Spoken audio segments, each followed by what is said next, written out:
It is Thursday, December 14th, 2017.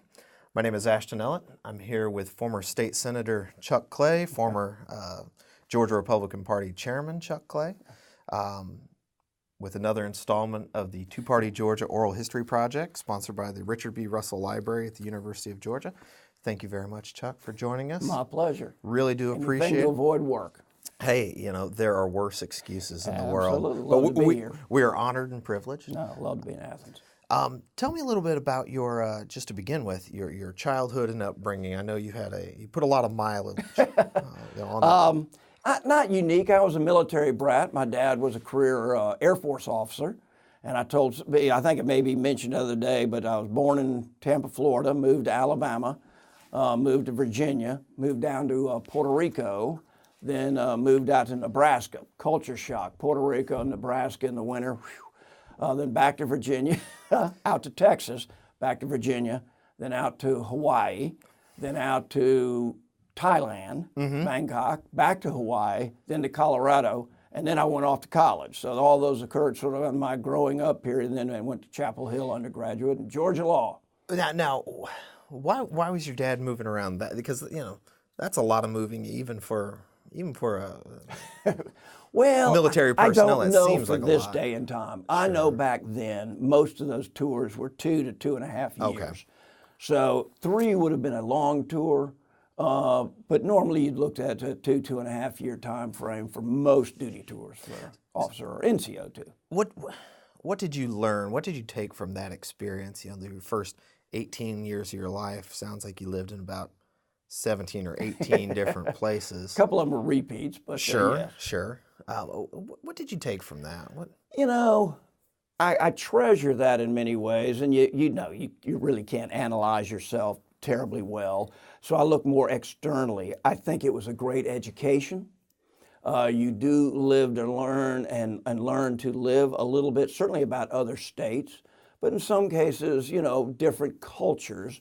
Obviously, Hawaii's a state, but it's a very unique culture. Obviously, Thailand, Puerto Rico, again, have their own unique status.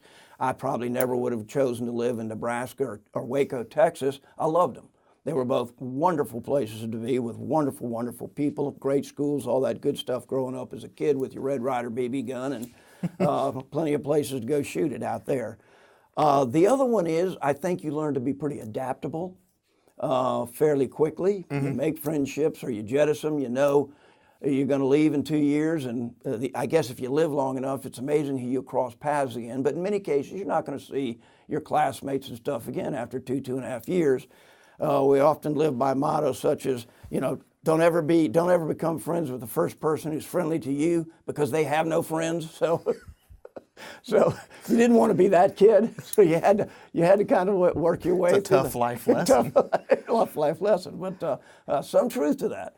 I don't mean that literally, but that's sort of one of the things we used to laugh about when you're coming and going, because you do make friends fast. You've got to go in there and introduce yourself, be able to go into a room and stand on your own. Sometimes that was very easy. Sometimes there's all a little pushing and shoving and got hierarchies to establish wherever you are, even as a 9, 10, 11-year-old. So, but I had a great time. Never lived in any place that I didn't learn something. And then when I left, didn't say, this is the greatest place I've ever been, and these were the best friends I've ever had. So it's wonderful.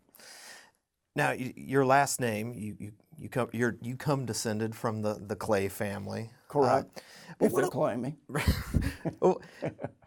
Was your mother, father, were they a political family, or was it sort of a military lifestyle? Is obviously a different, but there's obviously politics in the military. Yeah, exactly. I think there's some commonality to all. Certainly on my father's side, gosh knows with my granddad's side, as much as he was in and out of government, our discussions around dinner and tables and that type of thing was generally around current events and world events. It wasn't necessarily about candidates.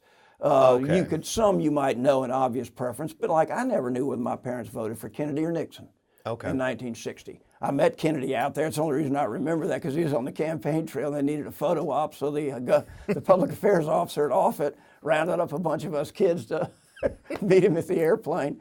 But those type of things weren't discussed. But certainly current events and Okay. issues of the day. My mother's father, as actually was grew up in Berrien, Georgia, Mr. Commander, Charles Commander, which is where I get my name. He was, at about 10 or 11, he was working 10 hours a day pouring hot water on a saw blade and said, this is probably not a career path that you keep 10 digits with. So he went down to Florida, worked his way up, and he founded the Florida Citrus Exchange. Charles Commander was the first inductee into the Florida Citrus Hall of Fame. He was the ultimate businessman. You've heard of Barnett Banking. He and the Barnetts and those guys were the Tampa Chamber of Commerce, if you will, business class in the 20s, 30s, 40s, and even into the 50s, or 30s, 40s, certainly 50s likewise. So there was, again, he was an astute politician, though not a politician. I never knew the man till I'm named after. I was 1 or 2 when he died, but it was one of those families in Tampa during that time frame. Everybody would have known the Commanders. Certainly all the politicians would have come to the Commanders for support, advice, whatever. And again, as you can imagine, outside of, I don't know what else at that point in place in time, Florida was either, Miami Beach or the citrus industry. And you had the Greeks, you had the tarpon fishing, Tarpon Springs, and you had Ybor City with the Cuban sector, and then you had Tampa. The rest of the state was pretty much sort of a Wild West, if you will, for Florida. And so it was a small community. So he very involved there, never really returned to Georgia. I don't know anything about the background, the family, or anything else other than Bobby Rowan's from Enigma, and so were the Commanders. Well, they were dirt poor, in other words. Well, you have an interesting background because so many people who are involved in Georgia politics, they grow up following, if they're part of the Talmadge crowd or the anti-Talmadge crowd, or growing the Republican Party from the days of the Atlanta faction, or they were pro Bo Calloway or anti Bo Calloway. Oh, yeah. So tell me, you went to University of North Carolina for your undergrad. You claim to be a Phi Beta Kappa, a legend. I got my little key here. There it is. There you go. There you go. It's even got my name on A it. key-carrying member.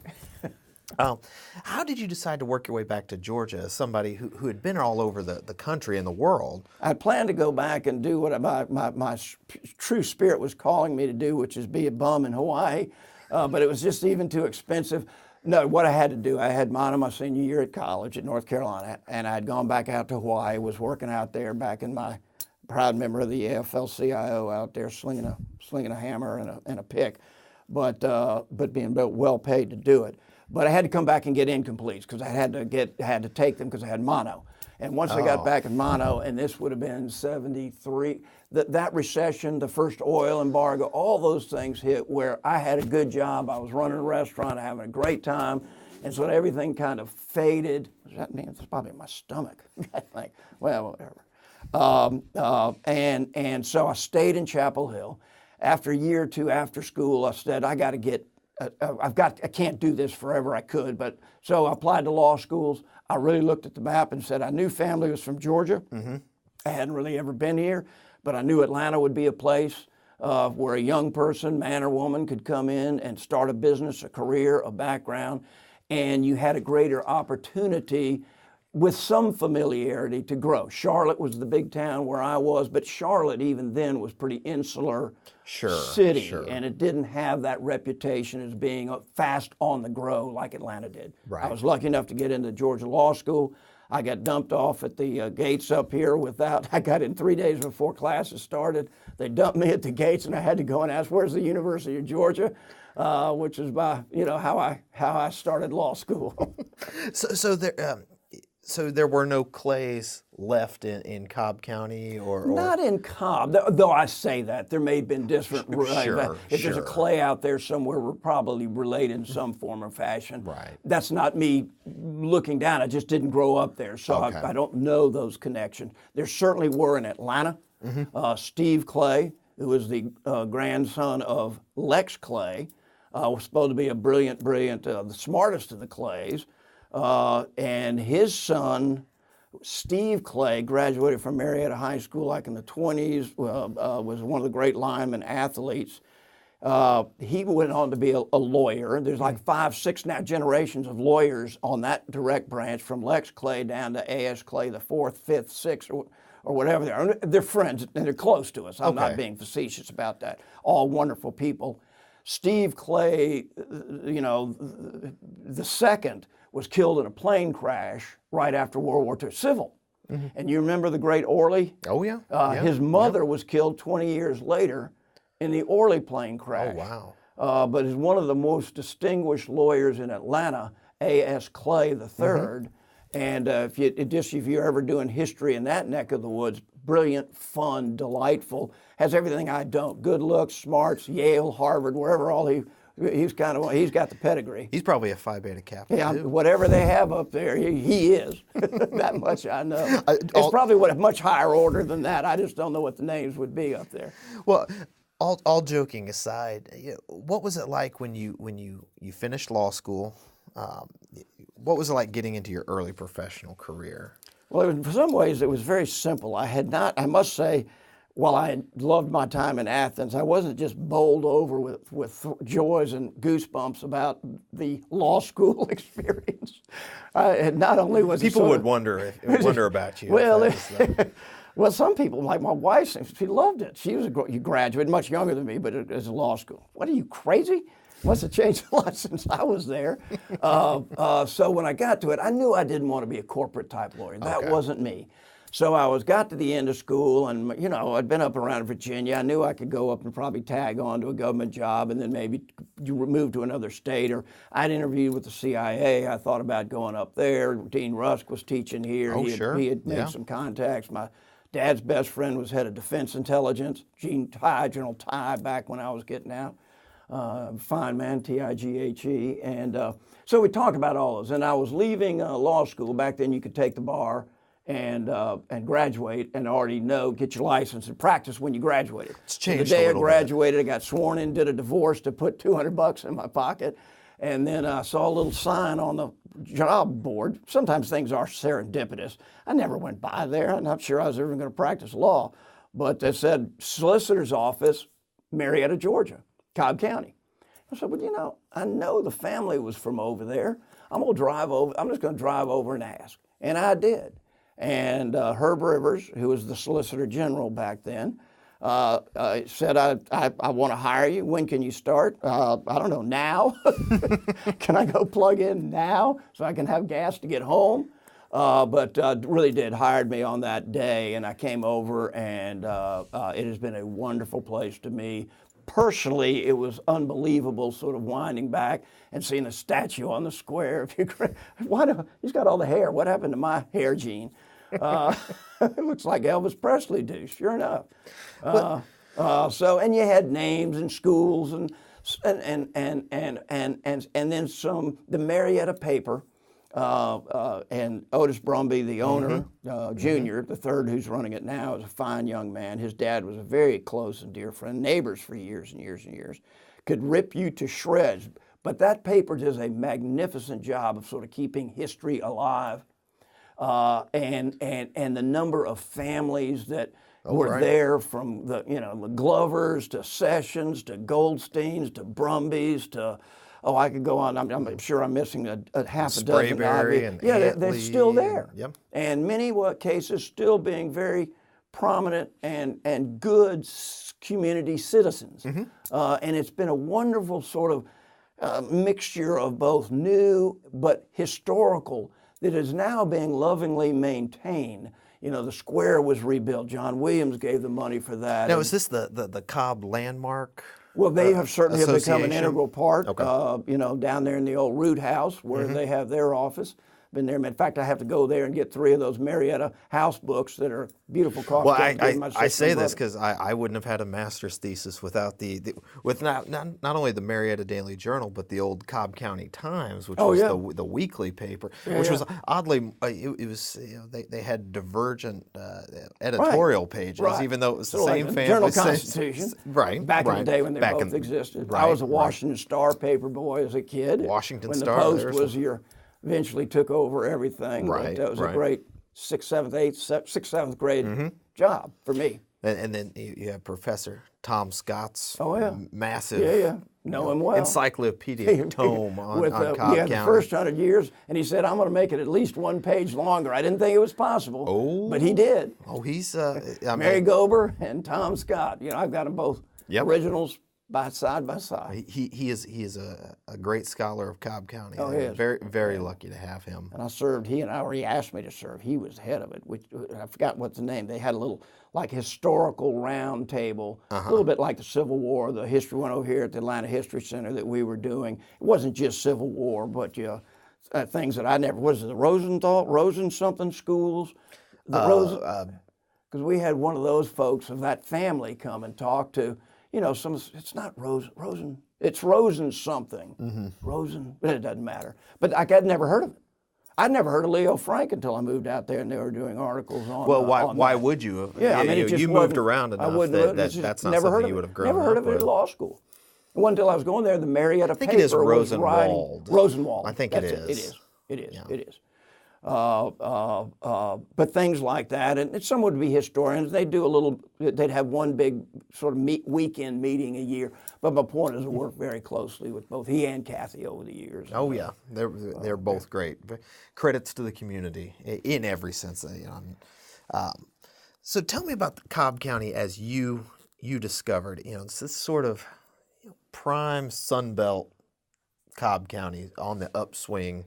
Or maybe on the downswing. Actually, 78 would have been bad times for Lockheed. Well, you were coming off the C5 line, which was 30,000 plus employees. It wasn't an amazing number. It's staggering when they were running three shifts, building those. I mean, they were going like World War II in the Bell Bomber plant out there for a number of years on those C5s.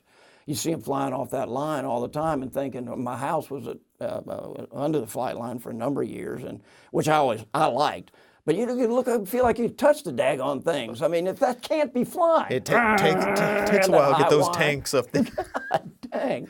That was a big piece of steel above my house. I hope you stay up there. But yes, it was a little, what I'd say it was more the tail end of was maybe that first, Cobb's first sort of evolution of moving from purely rural to World War II Bell Bomber, to now being a community where the influx was rapidly, not yet, but was rapidly overtaking native Cobb Countyans, and certainly did in that time frame before long. Certainly by 80, when Mattingly beat Talmadge, Cobb County was suddenly on every Republican map in the country. But it was because of mostly the new influx, who rightly or wrongly saw what they perceived to be sort of an interconnected, incestuous old boy network with some truth, and so voted the other way. That's what got me elected in '86 when I was the first Republican elected out there in that part of West Cobb County. But the early years was kind of like Wild West to me. To be honest, you had the oldsters. You still could go get if you were smart enough, you could still get a good jug of moonshine up at the square. In the courthouse, of course, I won't say by which former distinguished representatives. I can guess. Yes, who would always have access to the best corn whiskey in town. And it was not unheard of to have a sip or two with a cigar. Right. And I just thought I'd died and gone to heaven. Loved it. Well, you mentioned, the Talmadge Mattingly race, 1980. And when folks think of Cobb County, most people think of this, suburban, community. But as you mentioned, there are very real distinctions in terms of East Cobb, Marietta, South Take Cobb. 75 or 41, everything going north on the right of it goes to Atlanta, then Johnson Ferry. Everything to the left of it comes to the square, we go east-west. And they rarely, I would tell you probably now most people in East Cobb County have never been to the square of Marietta. What's the difference between East Cobb and West Cobb, setting aside, the cities of Marietta and Kennesaw and things like that? The East Cobb was just open frontier and became the sort of ground zero, if you will, for suburban, exurban inflow from northern states looking for a job, opportunity, and growth. So it was mostly newcomers. You had like Sprayberries. You had some of those folks that are really East Cobb native, but the overall number, They came from high-performing school districts. It's no surprise that the Waltons and the Wheelers and the Popes, which were all the new school, Lassiter out there. At Sprayberry had been there, but it was really more of a Canton Road school, Bells Ferry Road school. In fact, when I was an early solicitor, the Canton Road gang was the terror of Canton Road gang. The Canton Road gang were the Sprayberry folks and everybody up North Cobb mainly, and they get in these fist fights every Friday and Saturday night. Somebody get bonked on the head with a bottle, or somebody would, punched. And some of them got to be, quite candidly, we got to the point they were seriously had to crack down. A couple people got really badly beaten and hurt in these scuff fights and stuff. That doesn't sound like the Cobb County that most people envision. Every weekend, you could guarantee, I could name names, but I won't do that. No, folks don't that do were that. so repeats, or their family of multi-generational bullies and thugs.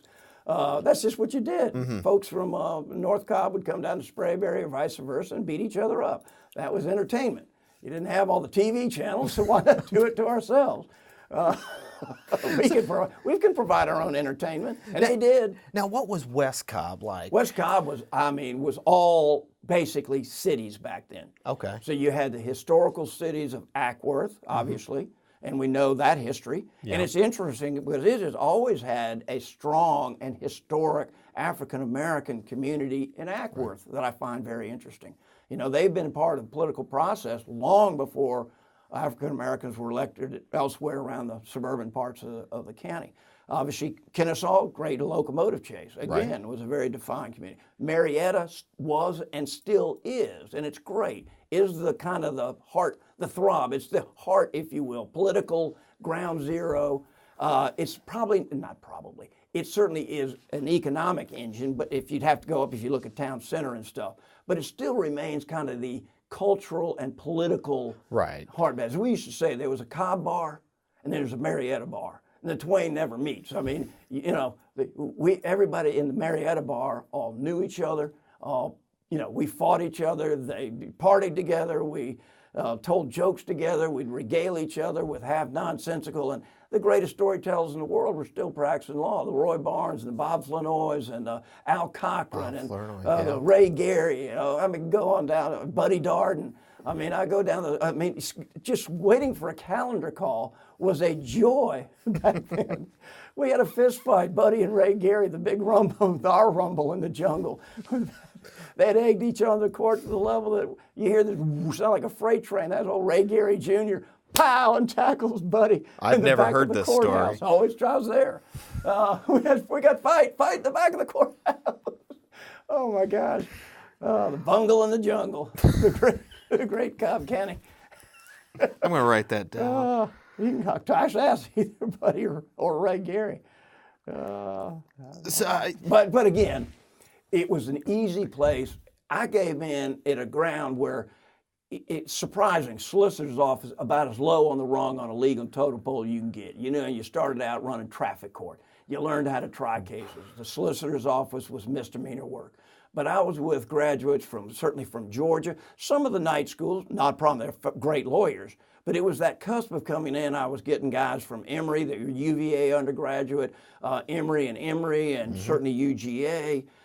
Most of them, one or two, Steve Schuster, who's now a judge, whose family was from Cobb County. Mother used to work at the Marietta paper. And somebody else is a very, very interesting guy to talk to. Philip Goldstein, if you hadn't, is a gold mine. We've been over the years, we've talked at a number of places. Generally, we're asked to come on a Leo Frank or something commemorative about that. But he is a wealth and a gold mine of that that angle of that story. Well, if you haven't talked to Tom Scott, and I don't know if he's still running his Cobb County oral history program. I don't know. That's definitely something you need to go over to the Sturgis Library and get hooked up. I don't know. I know I've done a couple over there, but I don't know. Do you think I had the obvious one? I don't know that I have, so I'll call Tom. But that's localitis. But you had a very, very camaraderie. We were all about the same age. A lot of us getting out of law school, either not all in the solicitor's office, but a sort of an intergenerational. Buddy would have been the top end, sort of. But take that he was DA at the time. DA, and then Tom Sharon beat him. Then I went to work for Tom Sharon, who for years was the only Republican DA Right. in the state of Georgia. A lot of people forget that now. He was the only one. He was the first one to ever get elected, and when he defeated Buddy, best thing to happen for both of them, really. And I tell you that, they tell you that. But a very bitter race with the Matthews murder cases and all that overhanging back then. You know, the machinery of the courthouse was all Dem.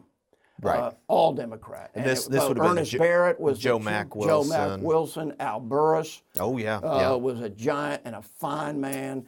You had, you know, Roy Barnes was up and young and coming from 80 on. Steve Thompson was up and coming. Steve's still one of my closest personal friends that I have in this world. So back when, you know, with all this partisan stuff, you know, I became a Republican party. One, it was a little bit of the Bob Dole theory, go count noses. And I could see that in West Cobb, again, that influx was starting to come in. You were starting to see closer into Marietta and Smyrna, but, you know, John Williams with the Post Properties was bringing in a ton of folks. It was booming. Is that when the Isaacson family, when they had the North Side and were subdivisions doing there, all that, and then you know, North Side and John, they worked together on. Right. But between Post Properties and North Side, who really planted the flag on the home side in Cobb County, Ed Isaacson and Johnny, things were starting to boom, and it was clear to me. I'd go to a Democrat Party meeting because my first boss Herb was a Dem. Right. And so we were required as part of what you did to go to that. I was happy to because I had an interest anyway. But it was very insular still. And I'm not picking on because sadly we can talk about it, I almost feel like a 360-degree change. But they were insular, tended to be old white guys. They were afraid of the change they saw. They tried to pretend it wasn't happening. And they weren't an open door. I mean, I'm not going to ever, but some of the language, you can imagine what you heard in some of these folks, and I'm not saying it's all across the board, but, you know, I didn't enjoy then and enjoy it less now. Hopefully that's something of the past and gone, but it's the Republicans that Warren Herron from Lockheed was the local chairman. I saw him. He goes way back. And he doesn't look a day older. What's wrong with me? I mean, he is as fit, plays tennis as he ever was. But gosh, you walk in a room with Johnny Isaacson and Johnny Gresham and Warren Herron, Sally Newbill, folks like that, and I could go down to Beast Syndrome, you know, go down all these. I think there were the Yows. Skip Yao. Yeah. Was our radio guy. If you can believe this, WFOM had a little office upstairs right across from the courthouse in Marietta. WFOM was the only one that covered the local elections, and it had probably a geographic area, probably 5 miles. But it had and this was not but who was that guy? He was a lawyer. Doesn't matter. About 6 inches shorter than I am, about 5 foot tall. They had a big blackboard, and they'd literally, they'd have a box, and they'd run it back there, and they'd come up there, erase, and then everybody would run from that because all the candidates were still over. There's got to be a better way. You know, Clay's leading by her, you know, Isaacson, so, you know, now we've got all this instant stuff. Yeah. You can't get a daggone report in now. It was a whole lot quicker. You hand counted them, put them on the chalkboard, and ran it over to the daggone courthouse. I was going to say, I followed along the Doug Jones, Roy Moore. My wife and I were watching The Crown on Netflix, and I was sitting there checking the New York Times app and everything. Oh, no, you do it on, that can be instant. Oh, yeah. I sometimes wonder about just the reporting from boxes now with the computers seems to take forever. I don't know whether it's ours or Cobb County. Oh, Cobb County always voted slow. Yeah. Or counted slow. How about we that? have certain traditions, whether it's paper or machine or electronic. Well, it seems like what you're saying, you don't strike me from what I've heard as an ideological, a strongly, powerfully ideological political person. We came in as Republicans, and I guess go look to the story, but you went to the Republican Party, and that was the one that had open doors. We were the ones that would talk about either changing the flag, and talk about bringing in, I didn't care whether it's Yankees, the two cursed groups were Yankees and African Americans. You never heard Republicans not having an open door policy to bring in, though the African American population at that point in time in Cobb County, particularly in East Cobb, was minuscule. But certainly were welcoming. We thought we did have a better vision. We thought, that view, and it was very convenient, and I have nothing but respect for the Murphy world of politics. But it was a dinosaur, and people didn't like what they thought they saw, fair or unfair. Now, Georgia wouldn't be where it was without the Tom Murphys. When you look at the World Congress Center and some of the laws that we have and some of the progressive things that man was responsible for. But the politics was utterly exclusive. You didn't have a committee.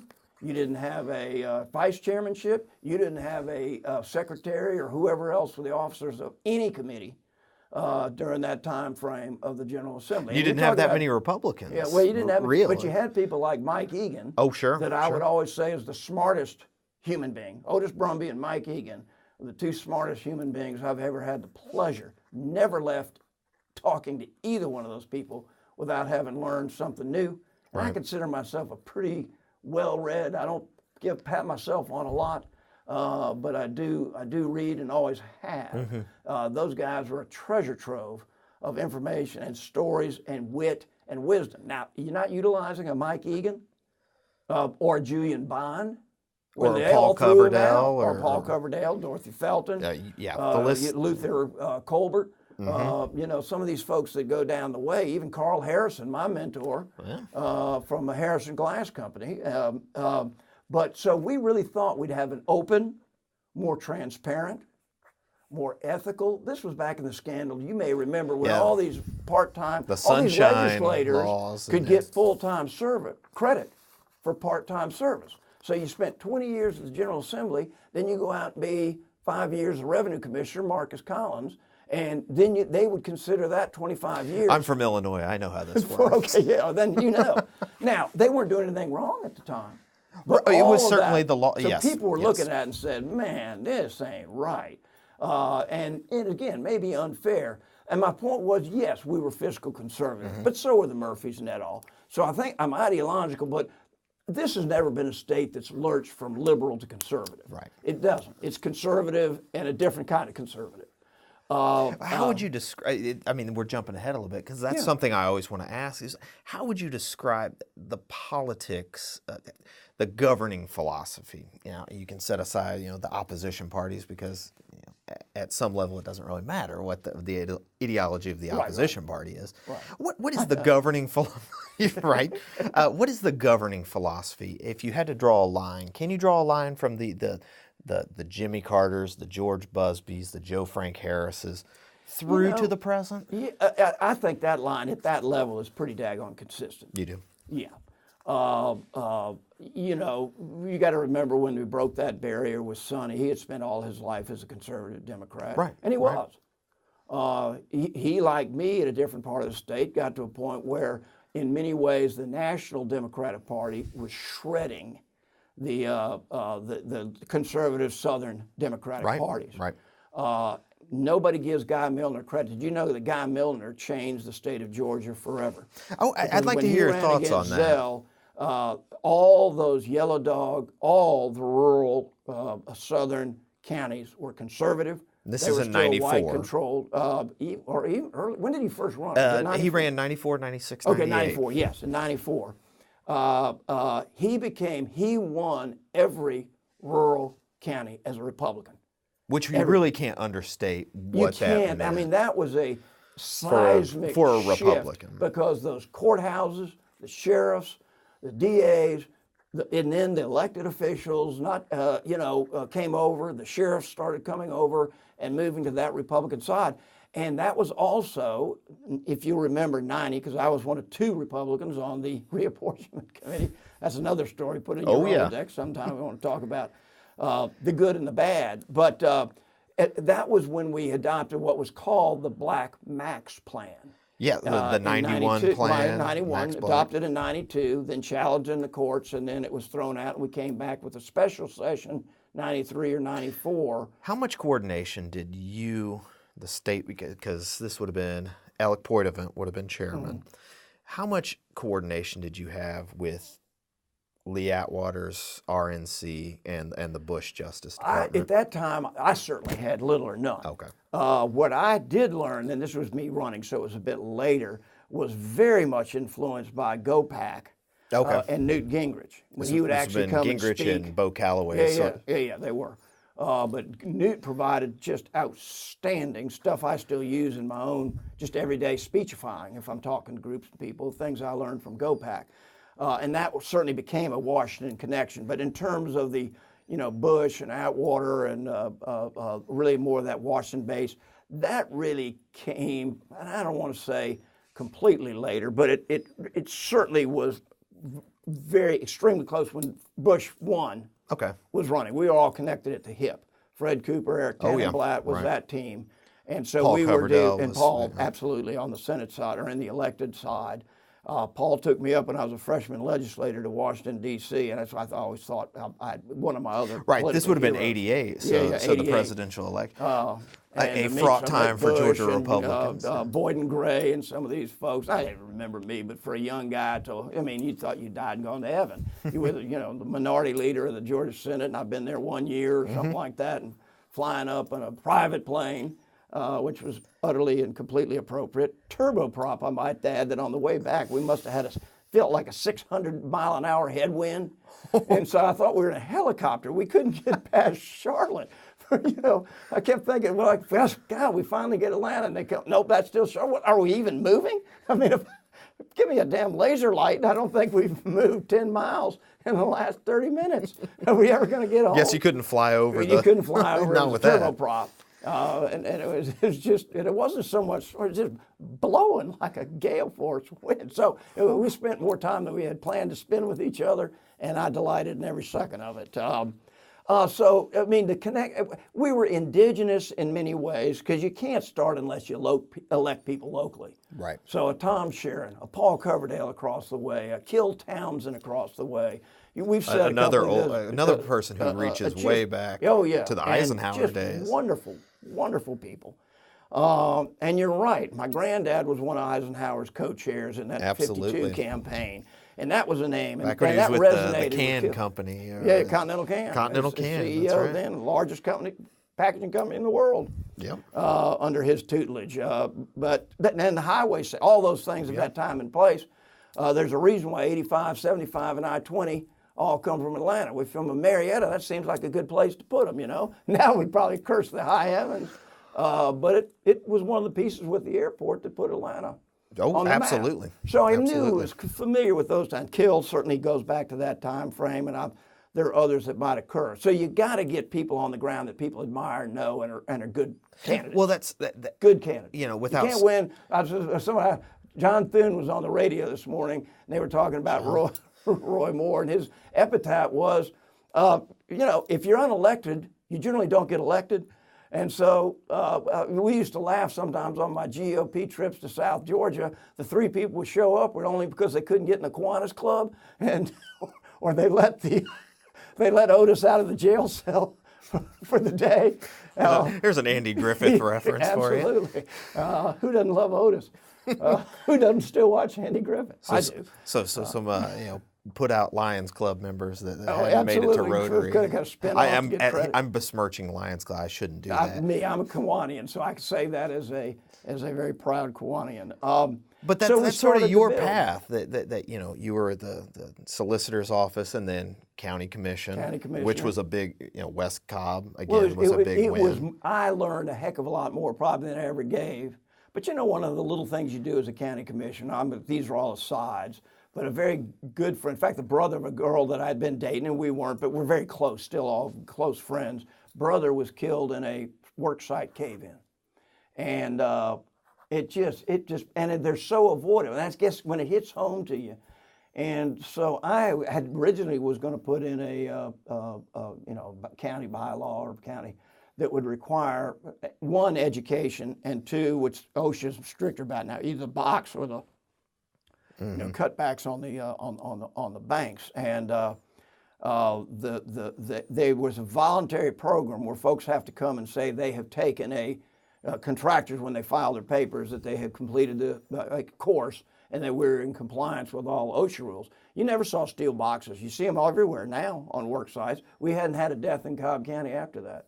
And so sometimes little things that you think you played a part of, don't know, but we were having 2 or 3 cave-in deaths a year. and 6 or 7 in the greater metro area. Oh. And heck, in Hawaii, that's when I'd be down in, what is this, 10 feet high, 12 feet high? Because Yeah. we did gutter and sewering. I'd be About down 10. in front of a backhoe digging, not just, right in front of you.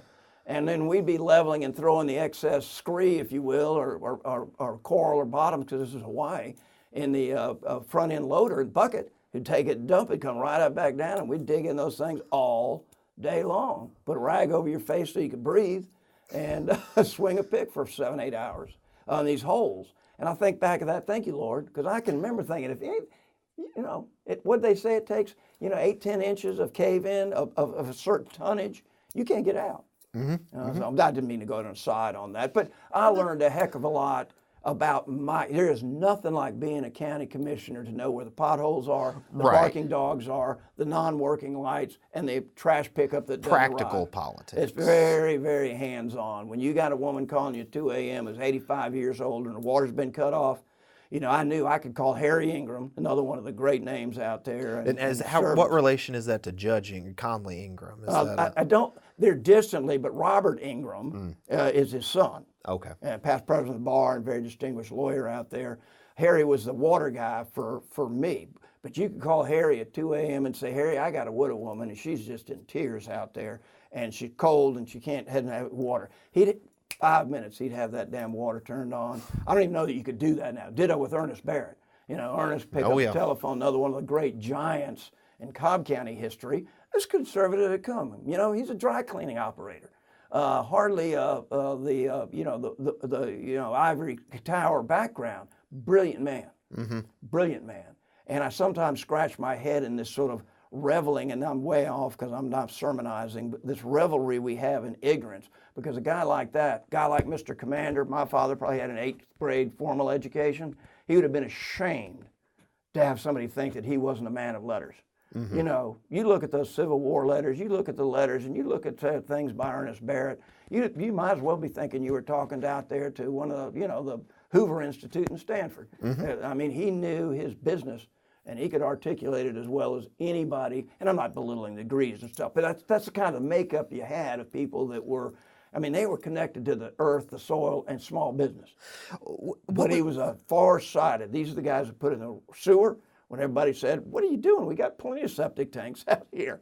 The road bond issues that got developed. We did the first T-SPLOS that was 100% matched by federal, so whatever we passed, we got 100% match. Kennedy Interchange in Cobb County wouldn't be there but for that. Well, I don't remember who told me this. It may have been Professor Scott, and forgive me if I'm wrong. He always said he never met a Cobb County Republican, or a Cobb County Republican never met a sales tax they didn't like. Exactly. There's truth to that. But by golly, they have made, years, a lot of them are now, but 5, 6, 7, 8 years ago, the Cobb school system was debt-free. Yeah. Now, how many students, 75 then, 80,000 student schools had no debt. That's a big district. And they were open at that point in time, several schools a year, not every few years, every year. Not to mention trying to build enough space at a Walton or a Pope, or even some of the West Cobb ones at that point in time, just out of trailers. So it's paid for the infrastructure. I always said when I was trying to argue about the last sales tax, I said, it's against this. Everybody wants to brag on the Bell bomber plane. You know how the Bell bomber, you do, how the Bell plane, if it wasn't I'd be in trouble if I didn't. Well, yeah, if it wasn't a public-private, it never would have been there. Right. And it wasn't for the politicians either getting land or providing incentives or creating, tax breaks or just out-and-out gifts, gifting. Critical defense areas. Yeah, gifting, that never would have happened. So this idea that, government is your enemy. Now, we all know we had the great benefit. Double-digit growth every year for a decade or two can gloss over a lot of sometimes, not necessarily the best, where if that same thing would be done in other parts of Georgia, would be, home for the, the pigeons and the bats. That's not picking on them, but you do have to make it good government, wise government, incentive government, and private practice and vision and booming growth come together. And we did, and that's why we were ahead of the curve out there. And I attribute that to both Republicans and certainly Democrats. Right. I mean, Joe Mack Wilson wouldn't give me the time of day when I put an R by my name, but did a heck of a lot. You look at the Kennesaw States or the Southern Polys; those are all spinoffs from the Harold Willinghams and the Joe Mack. Harold and Willingham. Roy and folks like that did yeoman's work, not to mention the Rip Blairs and the Jimmy Carmichaels. Rip Blair, Mayor Blair. Yeah, right. he was my granddad's closest boyhood friend. Okay, okay. He did his eulogy when he died, and Miss Blair came up and stayed with my grandparents in Cape Cod that one summer, just to sort of get out of town and be in a different place. That's where I first met Miss Blair. I said, why is this woman from Georgia here? I didn't know my granddad was from Georgia at that point in time. So, well, you're my best friend. Where? Georgia? Well, so Cobb had a mixed delegation, Republican, a bipartisan delegation for a really long while, time. and it's probably more. Now there so was now. a quick tipping point, and then it sort of Going the other worked. way It now. certainly worked its way back. Sure. We can talk We about it later. always, Roy Barnes used to say, and this is what I'm talking about now, sort of being in the Senate years, said, if we could just reincorporate the Whig Party and get you guys and us. There's a lot of truth. We could solve almost every problem in Georgia because nobody can smell a nickel faster than Roy. Internal improvements. Internal improvements. Henry Clay, the American system. There you go. The Georgia system, you know. And there's a lot of truth. About the time you just think we're all going to get to kumbaya, then we go off in a tangent. They go whatever, and so. But we worked very closely together. Pierre Howard, I don't have a better friend. Right. He did make the Mike Egan's a chairman finally over there. When the Dems tried to throw out Julian Bond, you know who the only rep that voted to Rodney keep him Cook. in there was Mike Egan. Okay. Well, I think Rodney. No, there were several. I think but Rodney would have said it would not have been the only Republicans. He was the only Republican, probably. There was two or three. Well, it would have been the three sort of buckhead. Well, I'm not using buckhead Republican as the disparaging term that some people use it, but he they was were a guy buckhead right down the line. I mean, he never. I can tell you. Egan stories in those caucus meetings. I just want to kiss him after every one of them. Now he was in the Senate and then the House. He was always in the House. Okay. Always in the House. Okay. Then he went to D.C. And then he with the became Carter I guess administration. the interim AG as a Republican under Carter. Yeah, after Ramsey Clark. Yeah. Yeah. Came back here, and obviously Sutherland, and just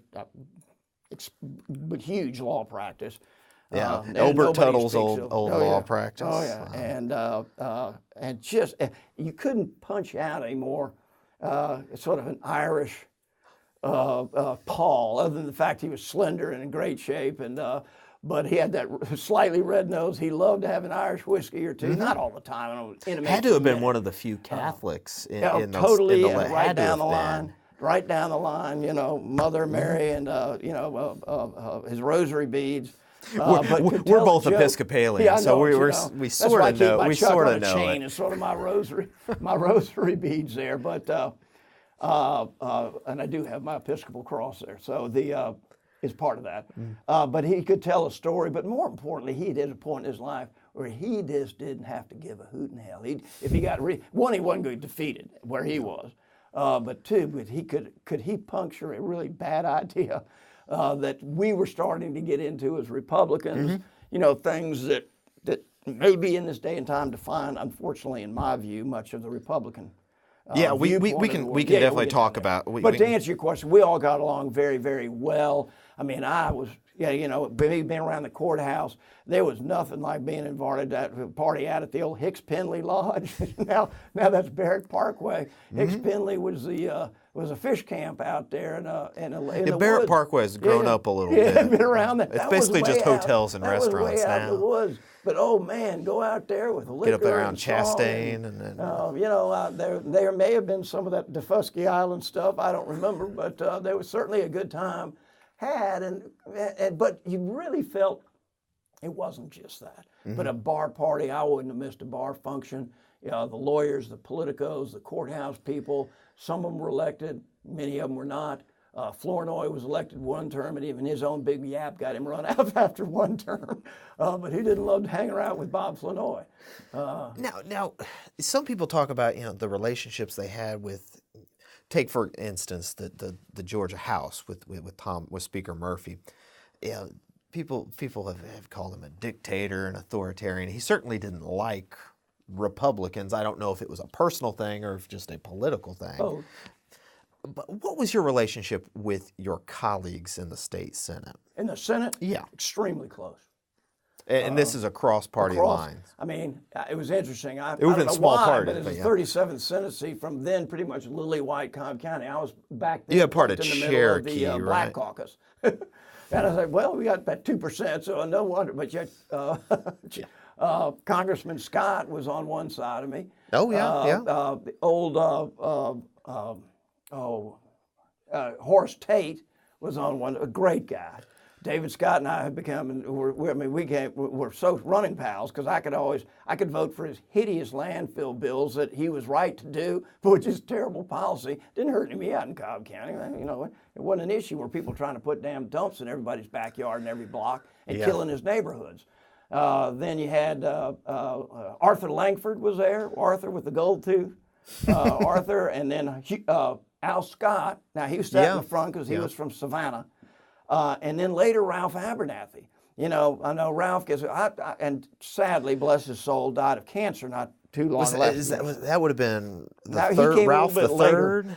The third. Because his son played ball for Westminster Cincinnati. and Cincinnati Yeah, now. Cincinnati. Yeah. Very fine. And you know, we all have our failings, but Ralph was another one, became a good friend, and I'll tell you how this stuff works. Now, and I could say that from, you know, Ed Perry from down in Nashville to the, guy could go on, from every corner of the state. It was a very close, there's only 56 senators. Right. You knew That's- everybody. yeah. Most of them, you knew them very well. Most of them you socialized with. Most of them were staying in a Marriott and stuff, and so you had something every night, just so you weren't sitting in a motel room alone. Now that's everything like everything else. It's sort of spread out. But this was years later. I was having a group of Germans because I had that connection in Germany. We're coming here, and they wanted to meet. I mean, literally the day they arrived, they said, "Look, more than anything, we would like to meet a civil rights leader." Maybe it was the day before, or maybe they're here, but it was the day before they were supposed to have it. And they called me, and like, okay, what do? I called Ralph up, and he said, "Shit, yeah. Well, number one, I'll meet you all personally over at the King Center, and give you a personal tour." Which, thank you, he said, but even more important, he said, and I've got an appointment with Andy Young Oh, yeah. at 11 o'clock. When we leave there, you guys have them all bust over to the SunTrust building. I think that's where his office was in. And we're going to go up and meet with him. Well, I didn't even know that Andy Young had lived in Berlin for a number of years.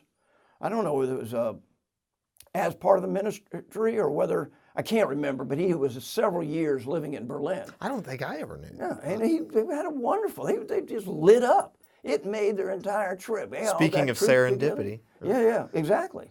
So those are the kind of little things. One of the more humorous, one of my best clients in the world up in Cobb County was a printing company, very, very high-end printing company. And there was three brothers. I won't say names, obviously. But I get a call on a Saturday morning one day by one of the, this is so-and-so. I'm down in Americus in jail. What in the hell are you doing in Americus in jail?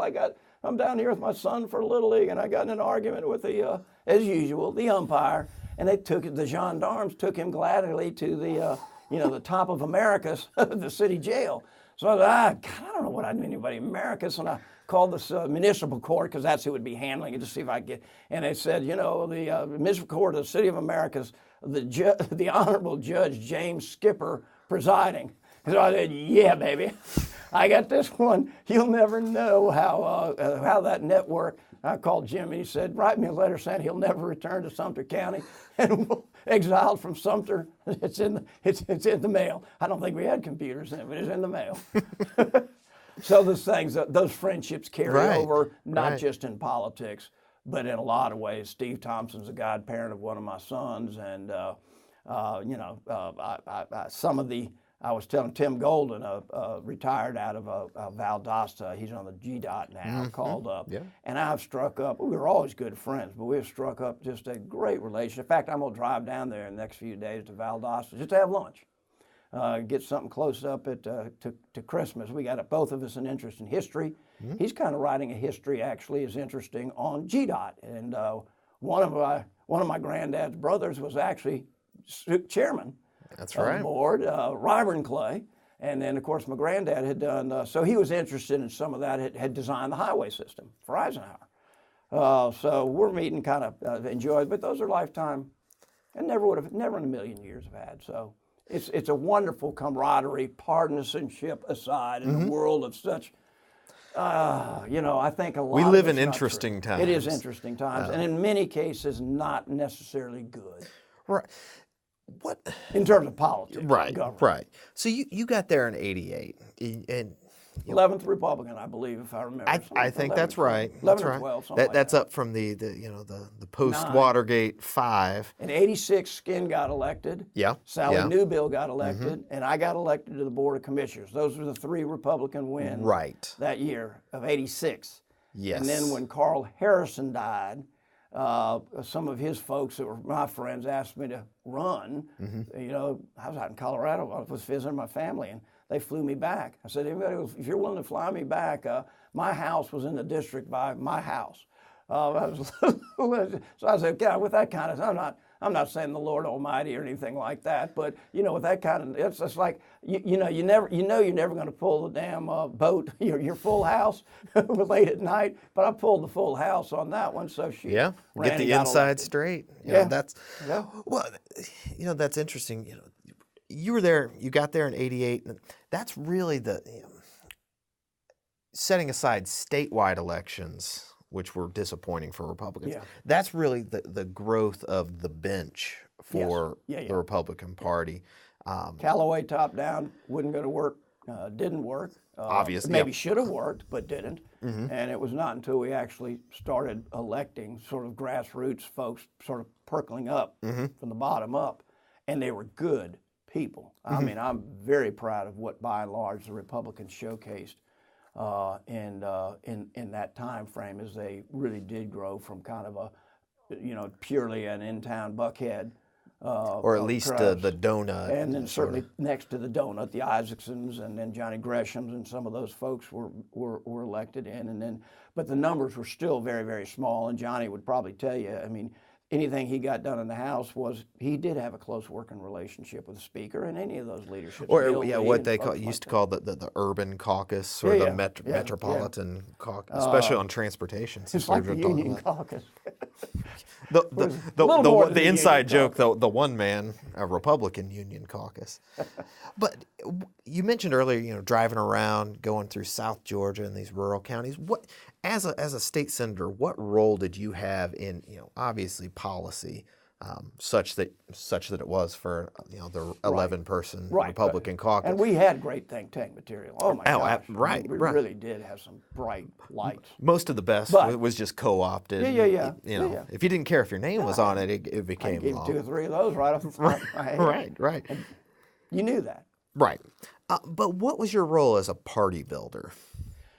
And not We just took it- yours. I don't but, ever but- want but- to convert, but it would have been a little maybe like the early church. I don't want to compare anything in the government necessarily to anything that falls within the realm of faith. But we did see ourselves as proselytizers.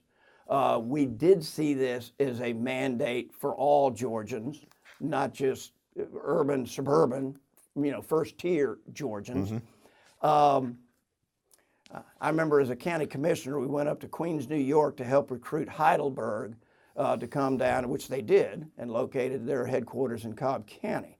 And I think the main reason we went up there is they wanted to see if we were all in overalls with, corn whiskey and a straw in our teeth, and just to assure them You could that- find some of those if you wanted. I'd if they dress wanted that it. way if I thought it was appropriate, but they wanted to show us. So I think, like this, I think a large part was just trying to get in front of local decision makers, maybe local chamber people, local Kiwanians, Rotarians, Knights of Columbus, whatever it might be, to synagogues even. As much as there is always, those are scattered around. That was nationally Republican, but pretty conservative. Whatever, didn't matter. We'll see us as what we are, that we are interested.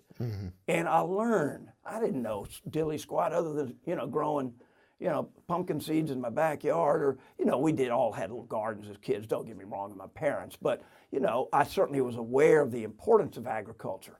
But to be able to go to those large swaths and see how rural, in many cases, Georgia is, how important agriculture is, learn a little bit about agribusiness, but also realize how poor so many of these areas are. Today, school systems in areas that don't have broadband, they don't have web access, or if they do, it's about maybe a 15 to 30 mile radius from a local small base. That's today. Mm-hmm. Mm-hmm. You cannot attract a business today if there isn't internet and broadband. I'm sorry. Is that the new, sort of development? You were there during the developmental highways day. Yeah, all of that. Is that in a similar vein? George, I know we're hopping all over the place. No. But Joe Frank's Georgia Regional. I think that would have been Regional Highway, GRF, Georgia Regional Highway. So it's actually he inherited, but he expanded it. There was the local area roads, those were the LARPs, and all but that. this was a map, an integrated system.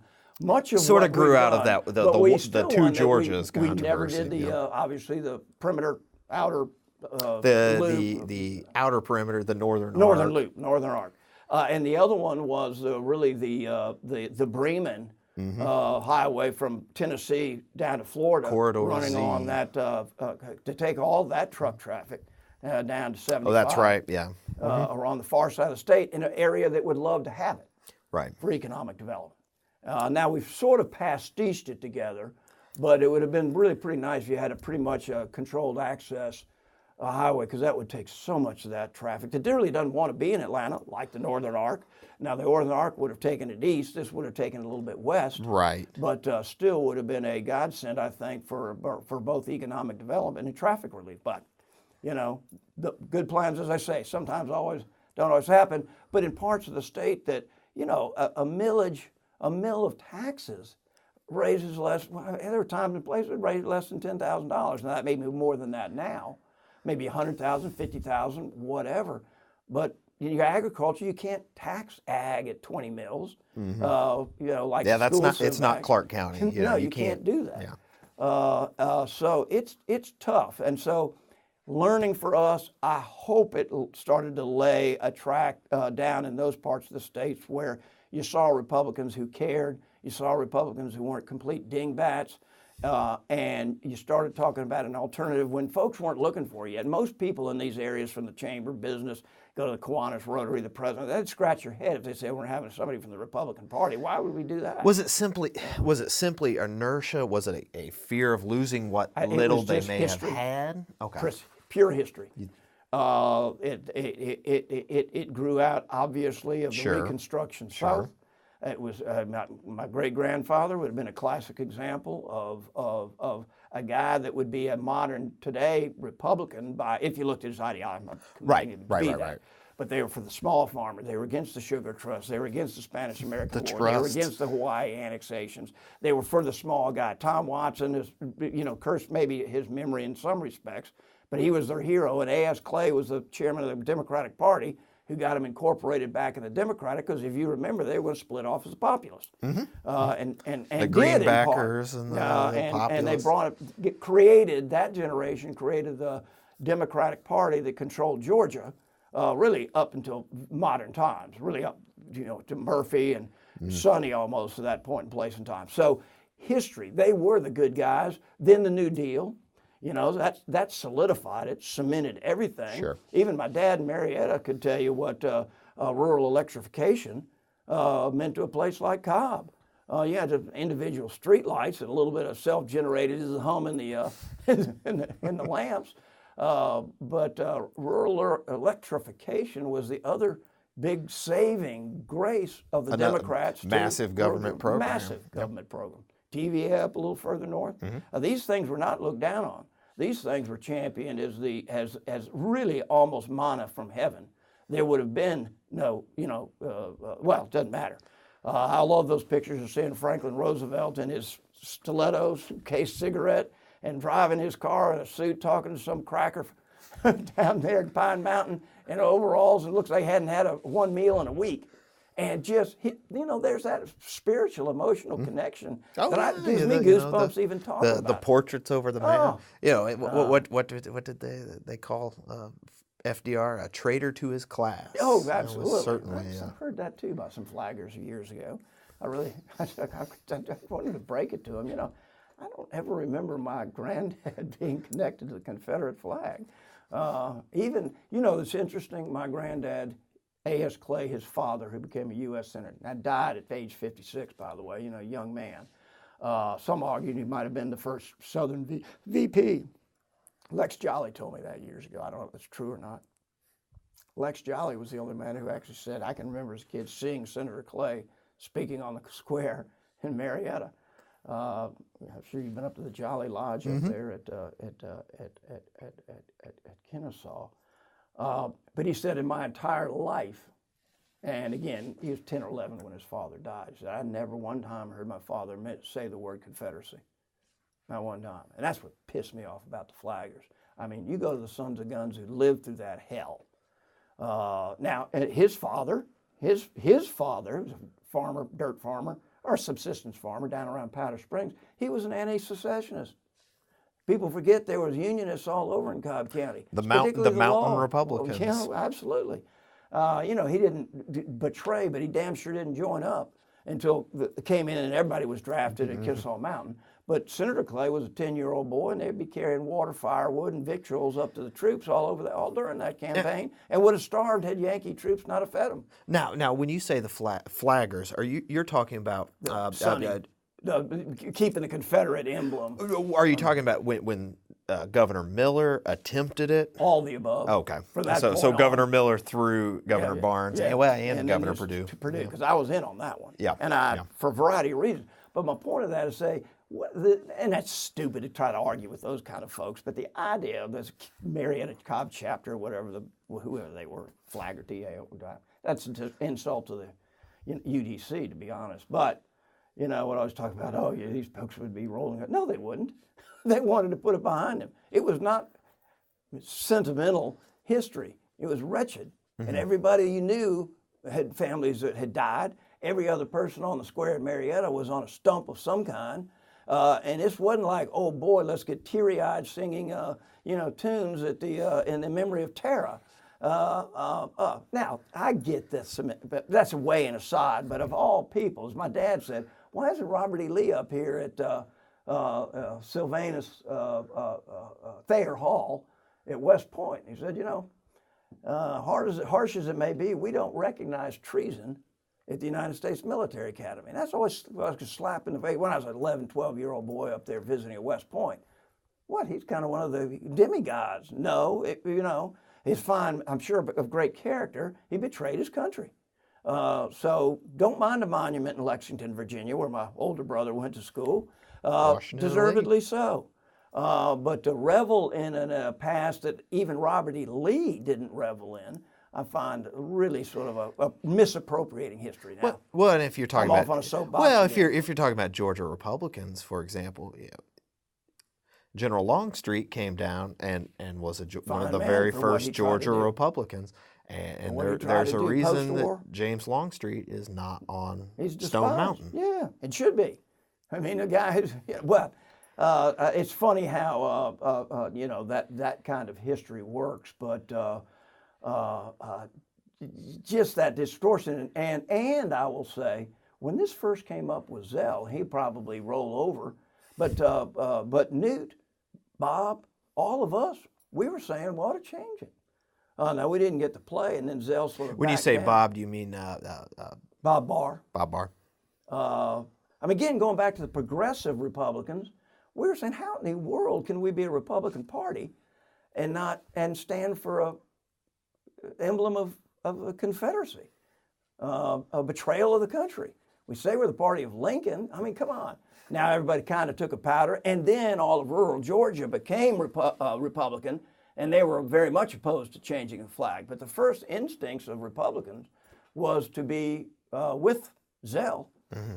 And I do think, much like the lottery, I think the final Purdue flag certainly would not have passed but for the Republicans in the House and the Senate. Mm-hmm. It was, we've And I'm been proud of that, we've by been the way. discussing mainly history and sort of the roots of the Yeah, I mean, you're republicanism, talking the more to Republican Party.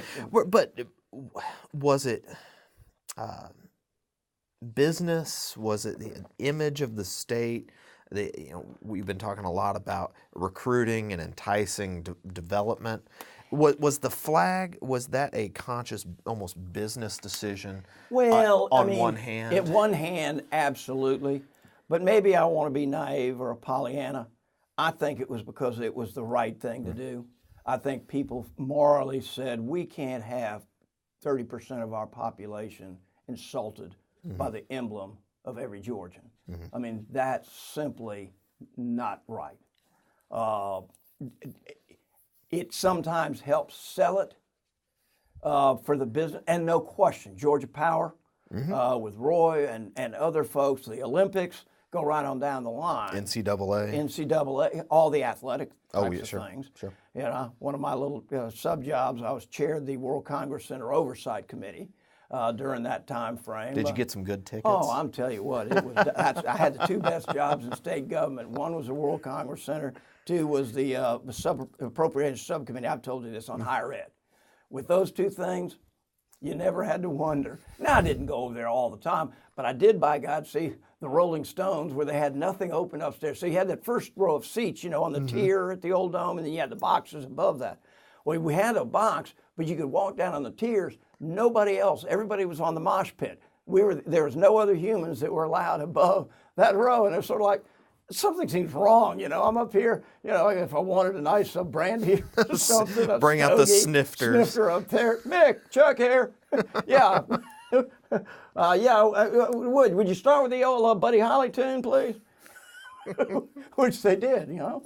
Not Fade Away. Oh, that was one of the great, I just got goosebumps when I was looking right down and they broke into one of my favorite songs of all time, Not Fade Away. And the Stones, I will say, did I think in many ways, the best version of that song. Probably everything you didn't need to know. But this is great. This is great. I was going to say take you back to your coffee house days. Grateful Dead, Chapel Hill. Rolling Stones. Go right on down the line of folks that had the opportunity to Led Zeppelin. No, man. So them over in Raleigh. The Who, obviously, 2 or 3 times up in Chapel. Man, that was some great music then. Oh, sure. It was still cutting edge. Before it was tired, like early rock in the 56, 57, 58 maybe. Elvis, Jerry Lee. It doesn't mean we get all that, but that was that first crowd of those, whether it was Stephen Stills or Jimi Hendrix. I saw Jimi Hendrix. Oh, wow. Out in Honolulu about a year before he died. So that would have been 69. So that was also 60. Yeah. Was it Duke or Chapel Hill? But she wound up over at the St. A House in Chapel Hill in the fall of 69. Duke, Chapel Hill, what's the difference? I know. I think we still had the Checkpoint Charlie there between there on Tobacco Road. Chapel Hill. We might share Tobacco Road. But boy, that's shooting language you're using there. Well, I'm just a poor Midwestern kid. I don't know the difference. Fighting Illini. Yeah. Everybody in this building is scratching their head. What in gosh name is a Fighting Illini? It is a tribe that no longer exists. Speaking of hot button issues, we won't get into that. We'll go there. But to make a hard transition back to hard-nosed politics, you come in '88. Really the introduction of the Christian right, the religious right, into Republican politics. Yes. They had been sort of a diffuse group, not necessarily an organized group. Many supported Joe Frank Harris You had and the everything. first rose its head in the Robertson campaign. Right. That fiasco down in Columbus. Albany. Albany, that's Albany, right. as I would say it, but I've learned. Yeah, I was down there. I forgot when the heck it was or so. I got a car and left. Oh, So I were don't remember. were down there. You just both. That's when I started Matt Tower, and I started to be good friends, you know. I mean, I met him earlier because he was an aide to Mattingly. Right. And he wrote a speechwriter for him. A damn good one for that, all that. Which, for pure delight, you need to talk to Matt. Oh, yeah. Oh, yeah. I know he spent most of his time in St. Pete, but we he's talk down in almost Florida every day. If you ever need a sort of place of who and what and where, call I'd be happy to fly down to Pinellas County, and we can do it down there on the beach. I wanted to go back and visit the old family home. Right, right. But no, he's up here. He still comes to the law office. So if you ever need to coordinate that, certainly let me know. Sure. If he's not responsive or you're just not getting anywhere. But to answer your question, it hit that scene in that daggone year with Robertson and the Bushies, the traditionalists, and it got to almost blows with the alternate slates, candidates, and there were some push come to shove. It was not a happy place. Right. And with right. some, I think probably some level of correctness, the Robertson people were pretty roughly treated at that convention. Maybe rightfully so, but they had a somewhat legitimate gripe to say, you know, we're going to remake this party or we're going to form a new one. Or Well, whatever. in Cobb County, that was one of the bitterest fights. Was sure. the Cobb I guess regulars. I mean, there are various Well, names. yeah, and it for manifested itself ultimately in those daggone, what was it? It was credentials committees. Well, the credentials. Then you had the anti-gay stuff, and you had the Ten Commandments stuff. Yeah, that just the culture it war. split it. It's kind of open, and you know it's hurt us ever since. Well, I want to get your thought on that, because there were obviously setbacks because of the rift within the party. Yeah. You can point to maybe '96 with one of the Johnny reasons Isakson. Skin, I think, got so tired of it. To be honest, it's, you know, people will mention other events. He mentioned that on the interview, that it just sort of moved away from his and they're brand fine of people. politics. Ed Gothner, Pam Glanton, Clint Day. Those are the three that immediately come to mind, and I know that doesn't matter, but those are three that immediately. But long term, do you think the emergence, the organization of the Christian right, with the manpower it provided, the money it provided, the sort of focus that it provided, that was eventually a boon to a more conservative Republican Party? Yeah, well, it's certainly... that's a leading question, I know, in the way I phrased it. It's sort of like you talk about earlier with Ask Clay or Tom Watson. The populists and the Democrats, you know, brought sort of each to their own to that, to what was ultimately the Democratic Party of the state of Georgia.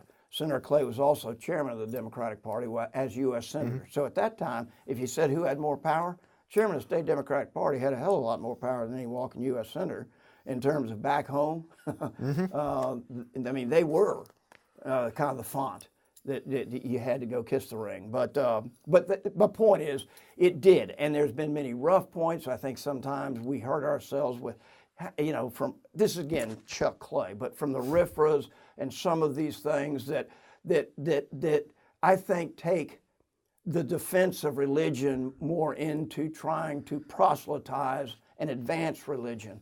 I know that's because I do see myself as a person of faith. I do fundamentally believe in the tenets of the gospel. I'm proud to say it, but I'm also very sensitive to the fact that not everybody necessarily sees the world according to Chuck. I wish they would. No, I don't mean sure that I would like it. I don't even agree with myself all the time. There's probably a blog or a newsletter I'm beating myself to a pulp. But I think sometimes we take those to a place where a lot of people feel uncomfortable because they grew up in mixed neighborhoods. They grew up, and I'm talking here about faith, background, religion, whether it be Jewish just a diversity or Muslim of opinion or Hindu culture, or Buddhist, whatever it might be. Certainly as a kid, certainly Jewish was all right. Well, come on, people. I mean, you can't just pretend they're not there. I mean, pretty damn good members of our community, as far as I can check, as are most Muslims. I mean, just take it out time-wise. Right. But I think, and then some. You know, a lot of Republicans sort of scratch their head at God and guns. That's been a point of friction. It's stayed on the reservation, but I do think if that's much like Democrats in South Georgia, if the Republicans are simply going to rely on that vestige of what were yellow dog Democrats, were conservative Bible Belt Republicans, that are now their kids and that next generation of kids, they may, and I hope they are people of faith, whatever that might be. I think that's important. But they're not necessarily want to have somebody tell them who, what, how, and where to believe. They're not afraid of subways. They want to ride on buses. They want transit. They want close in. They want live, work, play. And if you're missing that, you're not going to be the party in control. There's waiting for suburban. Well, a lot of those suburban vehicles had Obama tags on them years ago. Cobb County voted for Hillary Clinton. You know, they ain't Roy Moore types.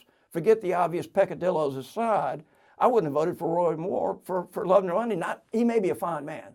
I don't know that. But I don't think it's what you build the future around, I guess is what I'm saying. So we had that. We had it here, and then I'll tell you in some caucus meetings, and I know from Skin, because he was taking that first full-bore brunt of some of the vitriol. It's behind closed doors, but it was real. Mm-hmm.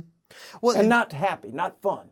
Well, we had a window of about 2 years when we, from Paul to Tom Phillips to Skin. I'd even like to say to myself, with Skin and myself, we had a battle on. We knew that. But I won't say that there were numbers enough to really break into a fray out there. Mm-hmm. And a lot of things that we really didn't want to vote on, we could go to Pierre, and that would be, and Pierre I've worked with like that. Louis Massey, one of the great, I mean, just one of the, people don't know what a gem and jewel it was to work with Louis when he was Pierre's chief of staff. They were alter egos like Roy and Bobby, but I would say I would be at one level much more happy to be in the presence of Louis and Pierre. Well, I have to ask Bobby about why that. Well, how much coordination did you work with your Bob Irvin, your counterpart in the House? Bob's a great guy. I ran into Bob and Pierre were having breakfast at the OK. Oh, okay. About a month ago, and I've got to follow up and get that back together. I think that tells you what it'd say right there. Bob, crackerjack smart. Oh yeah. Hard worker. You know, sometimes, I mean, and we could say jokes about me too. As my dad would say, Chuck, you're great at starting, but you ain't worth a ass getting things completed. Well, I think sometimes with Bob, you'd say, y'all got to start it, but okay, but that's enough. Very hard worker, dedicated, party person. I was kind of a homeboy a little bit more. Maybe that was because I was trying to practice. What do you mean by? I kind of focused more on Cobb. I wanted to be the Marietta person. Okay. Bob certainly was North Fulton, that area, but he convinced me of the importance of not just talking and doing outreach, but going out on the road. Mm-hmm. He'd always go. Alec, you could count on Alec, Bob, Paul, myself after a certain point, and you could always throw in one or two others, maybe on certain legs of the trip. And you talk about a raucous good time. We didn't probably talk to very many damn people, but that was one hell of a fun bus trip, I can tell you, for a fact. Well, I went back and I was looking at the records and the sources. You know, you became state party chair in '99. Correct. I was going back and looking through it, and I was trying to find a bit more conflict because it was never an easy. Some of these state party conventions could get pretty raucous and very, very divided. And I think you had the good fortune of following Rusty Paul, who had also been sort of a consensus. Is that Rusty's good friend and again a lifetime friend. Mm-hmm. We were sort of similar. He was elected to Stone Mountain City Council when I was elected county commissioner. I went to the Senate. He went to state party. I left and became state party. He went to the Senate. I mean, they're parallel universes. Right. So we can share a lot. He had a great year, and then in '98 is the last year Dems won everything. Yeah. You remember the NRA rough cycle Herbert over Ralston. Oh, that's stuck in the Republican cross, still does to this day. You know, Zell. I mean, up and down. Michael Thurman. Who else got rid of it? It doesn't matter. But and Mark Taylor. My good Lieutenant Governor. Political opponents. He could be acerbic, but a very dear. I don't have a closer personal friend than Mark Taylor. But he won that, and of course that put the partisan teeth on edge. But it was not a ideal, Crimea River, Mark. So it's pretty much in your face. In part, I don't really blame him. Some of the stuff they wrote and the ads that were run against him really were. He ran against. Not only just were scandalous, but they were Mitch. Well, Mitch Scandalakis. But they were libel. And they had to settle ultimately. They were some of those things were just out and out. Not only were they lies, but they were known lies. Because I told some folks, that's another story for a time. But it's how politics works. Mark's a dear friend of mine. We all know he had a weight issue, and he and his dad had gone to one of these fitness spas. Mm-hmm. Where you actually live there for I don't know, it was weeks or a month or so, whatever. Good for them both. But that somehow morphed into a drug That's how that got to be. Those ads, that was more. And I told him, said, "Oh yeah, I know he's been, but that's the." I won't say it on the screen. It was for overweight people to lose weight, and so they morphed that into that ad of this guy stumbling down a hall, saying, "We wish he had kicked his drug habit," you know. Somebody else can explain or do their own ads, but you know, you can't win. You're never going to win in the long haul by that type of thing. They actually had to settle the case. Mark had just gave it whatever it was to charity. Another little aside from the inside of the back room. But they won up and down the line. So now that, you know, Rusty, it's the irony, 2 years before, of course, Rusty was the genius. You know, now in '98, he was the GOAT. But, and not literally, but in part, that's just that, okay, what happened? Nothing happened. They just did a better job. And it was progress. A bad national cycle for Republicans, too. A variety of ways. Rusty was the same fine chairman he was the day before as he was the day after. Sometimes that's the only reason I stayed one term, because I was afraid stay 2 terms. I ain't ever seen anybody leave, with their shield. They're on it every damn time. The loveliness of Republican Party politics. With your shield. It's like old Sparta. Aside, that's another whole thing, which is, why do we want to slay our own so consistently? But part of that was everybody was focused on this has got to be an aberration. You know, we have got to get back on the road of the inevitable, sort of like the road to Damascus. You know, we've seen the light, now we need to we need to reach the Beulah land. And this has been a major sort of, if not a detour, it's certainly been a sidetracking,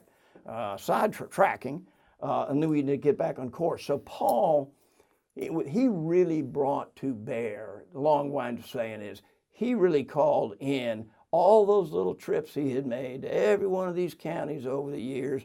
There's 2 or 3 members down there that were Republican Party were all delegates. And so in '99, I certainly did party stuff, but I'm not naive. I probably would not have won, certainly with Paul's, but it was, I don't say it was a kumbaya. I did win on the first round. I had 2 opponents. I think it was 3 of us running. Maybe it's for 3, I think, and was able to win. But that was due to Paul Coverdale and John Teasley and Linda Hamrick and Edward Lytlemeyer doing the work of traveling and picking up votes and then following up. It's caucus and convention politics, party politics is a very different animal that we can either spend more or less time on. But I was lucky enough to do that. The stress factors were certainly there, but then we did kumbaya when Paul died. Yeah, I became July. the true point person, not in title only. I had the delegation of the Philadelphia Convention at that point in time as the working chair, not just a titular chair. Let's talk about that, because the big fight you're what was 6 months? No, 4 months out from the election. Yeah. Because so I think it was July 20th, July 17th, like sometime when they he gave passed us all away. a Louisville bat that has my name and the date on it, but I don't remember the date. But you had to find a Senate candidate. That was the in-back fighting on that. Between Louis Jordan, wasn't that the man's name? Louis Jordan was backed by Perdue et al. I'm not sure about that, but obviously Senator Mattingly and the Bush people, Fred and Eric, were down there all behind. And you had Gene First. Gene First was the big Bush, Fred. Man, I love Gene. She could just make you, one time I was literally throw her off the stage. I said, "You're not helping, we're going to give everybody equal time. Don't do this to me." So if I had to say that. The joys of being state party chairman here. Please, how do you get an 80-year-old woman who's a magnificent and truly a lady in the class? She went to her house and way you back. had tea and coffee. Well, she was a Rockefeller Republican when Nelson Rockefeller was because he was a Rockefeller type of guy. Right. And being from New York, he had all kinds of Jewish friends and acquaintances. They never knew each other. They certainly knew the name of it at that time. Well, Gene First, her family either owned the Scripto, which Jimmy Carmichael, another Cobb County. And of course, look at that huge First complex at Georgia Tech now. That's right. I saw He a few not only concerts building a road there. named after him there, and well deserved, delightful person. But and in Purdue, who you well know, takes no prisoners. And the irony was, before we left, I tried to get all the delegates we could, again, sort of cheerleading. We're at Fred Cooper's house. And we did a straw poll. And I'm sure it's Louis Jordan, but check that, because in case I am wrong, then, either I would put the right name. But we had done just on the telephone straw poll. Didn't have any binding weight or anything. For Jordan, if that's who it was, or Mattingly. And it was not, sort of, a bit of a split, or, 60-40. It was unanimous to not back Mac. Unanimous. And so when Lewis arrived with Perdue, he had a lot of on-the-ground potential. I don't say locked in, but potential support. I got tasked after about 3 days in, and Eric and Fred, both great guys, were very competent, but they were, as you might imagine, them trying to dissuade Tom Perdue would be throwing gasoline. would be an understatement. So I got tasked to get him out of the race. And the Bush people said, we didn't think Mattingly was going to win, but he's a safe entity. He's run there once. He's not going to have wheels fall off. Not that Louis Jordan's a fine guy, but you're taking on one of the masterful politicians of modern Georgia, and that's Zell Miller. He wasn't going to win, but it could have. They thought it might be something that could just fall off and hurt the Bush campaign, bluntly speaking. Gotcha. So it was like going to a medical office. We get to the damn bowels of that damn convention hall. They put up like one of those little medical things you go in, tap, bend over and cough, or back when I was a kid, get your shots at school. Ah! You think putting that little damn canvas screen I don't hear them screaming in there? So you're not up in a suite or a hotel? No, you go in there on the floor of this stuff, and they put one of these little side things up there, and have had a phone connected for an outline. And I told Louis Jordan that I'd call him. This was the Wednesday, the last day for qualifying. Okay. Was Wednesday. That I remember. And I called him, and I hate stuff like that. I'm not a confrontational guy. But I said, Louis, I've been tasked now. This is from me, but it's also from on high. I think you'd have support here. I don't think you can beat Zell Miller. I don't care what kind of campaign you run. You're not going to beat Zell Miller under the circumstances at this place and time. But we hope to be the next president of the United States has made it clear that they want this to be no ripples on the water. And we know Matt put him in. So, I called him and I told him that. And he agreed. Now, I don't know. He might not have. He may have been, obviously he was waffling anyway. I'm the indispensable guy on anything. But it is, I know the conversation, though, was had. And I know that was the only purpose of it. And I know they didn't have a little medical canvas thing, folder, whatever you call those things, with a one line telephone with a wire out the wall. Now, that just happened to be there for a chit chat. I know nobody's intimated that. But that was intense. It was intense because then we had to go on the floor and we had that celebration for Paul on the floor, and it was very emotional. And it's the roll call of the states, it's theater. But I tell you what, if I lived to be 100, being able to stand up there and see yourself on a 30-foot jumbotron extolling the next great empire state of the South, forged in war, binded by unity of races, creeds, business capital of the New South, the great state of Georgia casts its 34 electoral votes for George W. Bush, next president of the United States.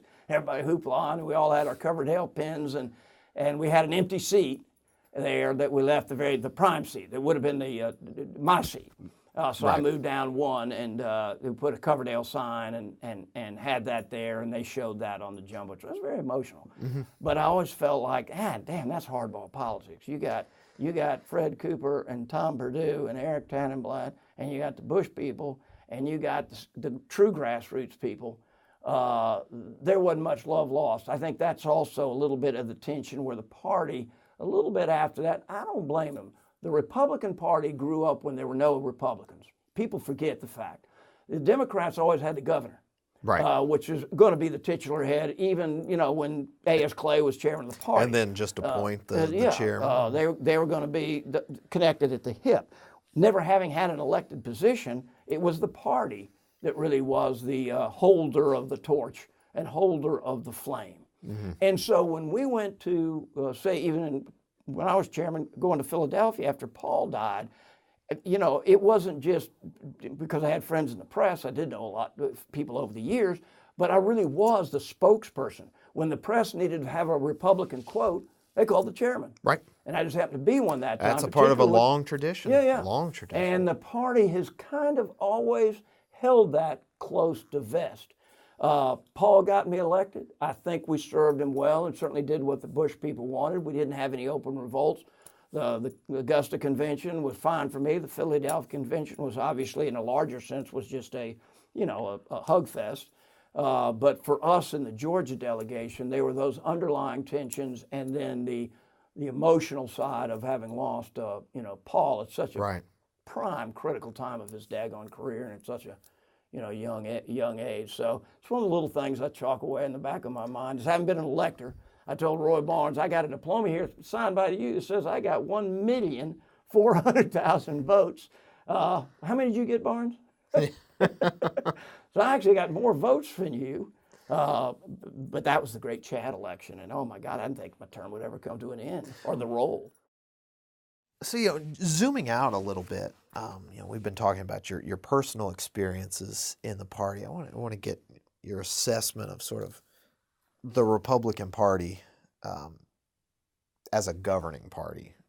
When you were there, it was the opposition party, the perennial opposition. Right. What are the priorities? Hopefully loyal opposition. A loyal opposition. Her Majesty, What are the priorities of a Republican Party as a governing party, as you've seen them since 2003? It's kind of like the old, layer cake, because if you go up to true governor, lieutenant governors, even chairmen of the party, John Watson. Now, if you look at John, he came directly out of the Purdue Coverdale wing of the party, and I think is a marvelous addition there. Because I think you've got to wed party politics with electoral politics, or you're just two parallel universes at war with each other, either jealous of or angry at. Right. That's exaggerating, but there's some truth with that. Or you find a way to bring them together. At the higher levels, the Republican Party, in my view, has generally, not always, done right in their leadership and the positions they've espoused, whether it be fiscal conservatism, whether it be more openness. There's always going to be some tension there. Whether it's going to be truly a more hospitable environment, and I think we've gotten away with that some, if not in reality, certainly in perception. That ain't good. You got to have all of those. But when it comes to the highest positions, we've been well represented, and I don't see that short-term changing in what I would consider, yes, they're going to have the religious base. Yes, they're going to be pro-life. Yes, they're going to be, pro-growth, pro-business, pro-reducing taxes. But I do think they're very outward-looking. Ever since the days, if you go back to a George Busby, who really put us on an international map. Oh yeah. I think, and the civil rights movement, and then Andy Young's, Hosea Williams down to, Ralph Abernathy, and go right on down to ML King on down. We have had the joy of having leadership that at critical times has reached outward and looked outward. And I think that's really why we are, and certainly are poised, I think, to be even better as an international place to do business, because we have all the pieces. We need to do some better, transportation, those type of things. Transit mainly for some of these, but certainly roads and all that go with it for the rest of us who have to live and work out here. It's all part of the same pea in the pod. But we're well poised because there has been a continuum. Again, we've never had other than you could argue Lester Maddox, who really governed more from the middle. I'm not espousing or not. I got to know Lester because he'd always ride his bicycle backwards at the 4th of July parade and lived down in East Cobb County. And, he actually, one of these days, I'll have to give it to Richard Russell. He actually gave me one of his copies of his handwritten biography. I've got in a manila envelope sitting at home. We will take it gladly. But it's one of those things that he thought enough of me. Yeah. And I think because I tried to help him back there on a zoning issue when he didn't have a nickel coming in, he didn't have a pension, he didn't have all the houses around him were being rezoned, and they drew the line right. And yeah, it may be jump one, but all that now is all O&I was give the damn guy. So I got outvoted, but I voted for him in West Cobb for the East Cobb guy to give him a little more income on his property, be either sell it or lease it as office space, And they voted him down. It was 3-2. I've forgotten who the other one might have been. Harvey Pascal, may have been. Two. I know the two of us, at least two of us did, or it would have passed, and it didn't. But he gave me that, and I was kind of touched. And I guess the part about, Chabad, the very Orthodox Jewish organization, has a very, very active. It was really not founded, 10, 15, 20 years ago when I guess it sort of broke on the scene. But my God, it has exploded out in East Cobb. Well, one of our, was it Milton's? It wasn't Saul, Milton, doesn't matter. Very proud Jewish guy who was, again, the kind of, you wanted in the Republican Party. He was conservative and a great guy, very blue collar. And when he died, the funeral was at the Chabad in East Cobb. And I'd forgotten when I got in there, every sin known to man. I think I forgot my yarmulke, which I do have one. Fortunately, they hand them out. They have loaners, yeah, we got to have one. And then you can't go to a bar mitzvah, for God's sakes. Nobody misses a bar mitzvah. But the women were all on one side, and I sat with them. No, they didn't do that. Whatever they do for the garlic stick or something, not in a bad way, but sort of very politely. So I jump in a pew on the other side. Who's next to me? Is Lester Maddox. We're the two guys at this funeral. No, it was hilarious. I'd have loved to have a photographer there to have all the hats, the beards, and Lester and Chuck. Oh golly, life is good if you live long enough. Right. Okay, now back to parties. How do we govern? Yeah. I think we have some real warning signals because a political party that is looking for purity is not going to be a political party that governs or rules very long in a broader basis. Can you always elect, you got a Bernie Sanders from wherever, a socialist up there, Burlington, or an independent. Vermont. Vermont. Vermont Teddy's and Bernie Sanders. Maybe he is a Vermont Teddy. Frightening thought, but you have him in your the Bear stocking. Company. Yes. Teddy Bear from Teddy Roosevelt is where they started. You probably knew that. But you cannot, you cannot allow yourself as a political party. I've always said, if you want to be a debating society or you want to be in a religious association, be as pure as you want. But in a political party, if you can't count to 50 plus 1, you're wasting your time. You're not a political party. You're in the wrong business. You're in the wrong business. You may be a debating society. You may be a Federalist. You may be which are all great groups, but you're not a political party. That doesn't mean you're always going to be at 50 plus 1. But I was saying, I learned this from Newton, anybody other. Doesn't mean you've got them all, but if you don't have a plan that you can physically look at numbers that count you to 50 plus 1, then don't put your name down as a candidate. Doesn't mean you're going to win it, but you've got to have a strategy of hard people, whether it's Kiwanis Club, whether it be left-handed Czechs, whatever the subgroup might be, you've got to be able to count to 50 plus 1. And a lot of the people, you have people now who don't care about that. They are pure ideologues.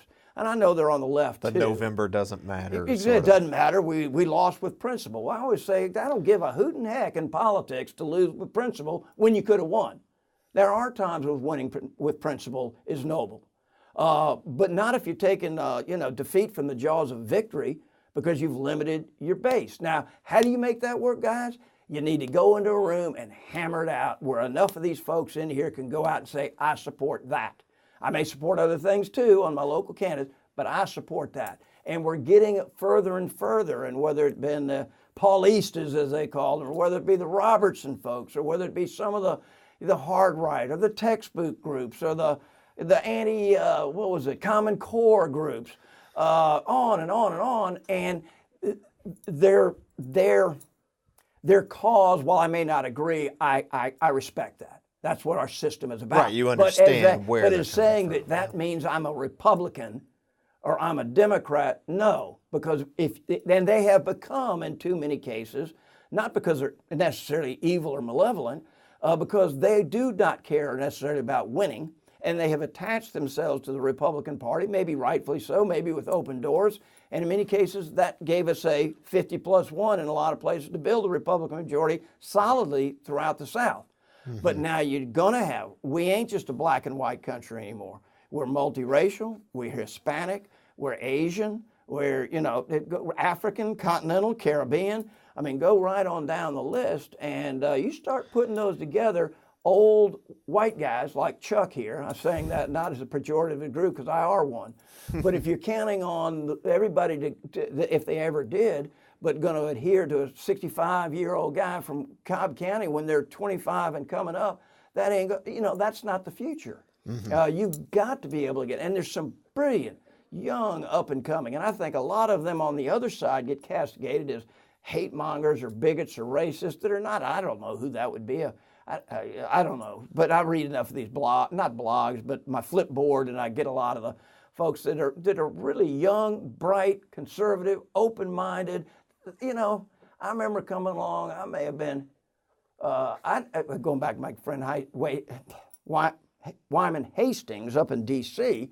because he was one of the first Hastings Wyman, God, but he was one of the first log cabin type Republicans. And so when I did not even know what log cabin Republicans were, and I got to kind of come speak to a group. Hell, I thought it was some Abraham Lincoln growing up in a farmhouse type of thing. And we go to the meeting, and again, you never know. It's generally more men than women anyway, and probably maybe true in Democrat. I don't know, but it certainly was with the Republicans. Didn't care, but sort of looked around, and I thought, God, how nice. We were some upscale place, had great hors d'oeuvres and food. Everybody was so nice and so likable. None of this stuff, you and Isaacson ought to be hung from the tree they hung Leo and Frank. That was yelled at me one time. Whoa. I'm saying that honestly. Whoa. I've written that in a letter.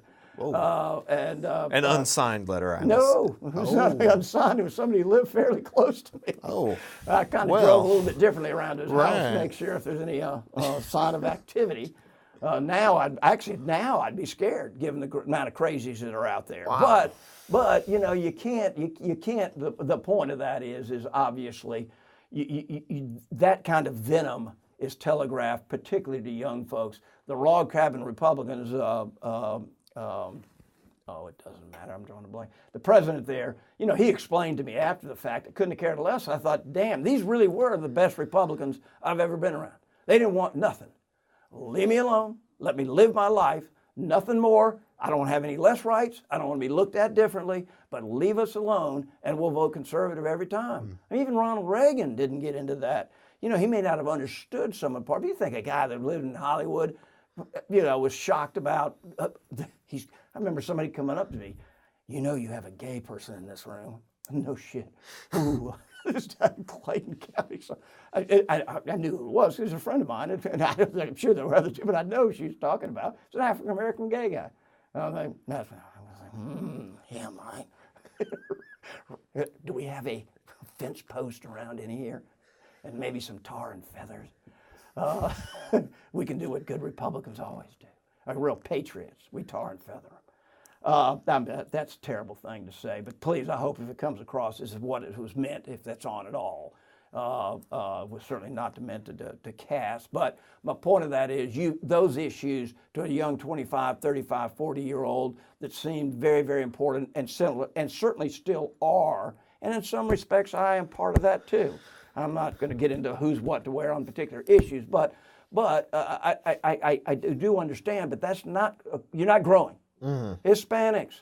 I mean, we can't talk about what some of the Trumpisms out there and think you're going to attract Hispanics. And this idea, they're just like us, but they speak with that funny accent. Well, they are just like us in hopes and dreams, but if you don't go out and work it, and if they don't see fellow Hispanics, Latinos, men and women who reflect the best, it's a reputation. I was so disappointed years ago. I was happening to be talking to a group of Asians, which was, why were so many Asians out there in that Duluth. Is it Duluth Highway. Yeah. Yeah, you Yeah. know, Yeah. along there. Because we were opening a bank, and we were talking to other bankers, and they were opening basically an Asian board bank out in that part of Sure, the sure. state. And I'm saying, why is it that there's such an Asian presence out there? He said, well, the reputation of Cobb is we all love Cobb, but between the anti-immigrant stuff and the gay stuff, the reputation from the first generation community is they're immigrant unfriendly. So there's so a latent effect from the 1990s, early 2000s. So a couple of those decrees with Wysong. Yeah. They did. There was an immigrant one. There was the Ten Commandments, and there was the anti-gay one. Well, you know, and a lot of folks' minds it came across as anti-Hispanic, anti-Latino, and it came across certainly anti-gay, but it morphed into suddenly fundamentally being anti-immigrant, which is certainly not. But that's how you get typecast. And ditto, take that out there with, certainly not in Cobb County is that the case, and certainly we have members of that community, but there's a reason why Cambodia and that area is as it is, and that is a wonderful thing. I would love to have those kind of, that kind of market community, entrepreneurial community on 41.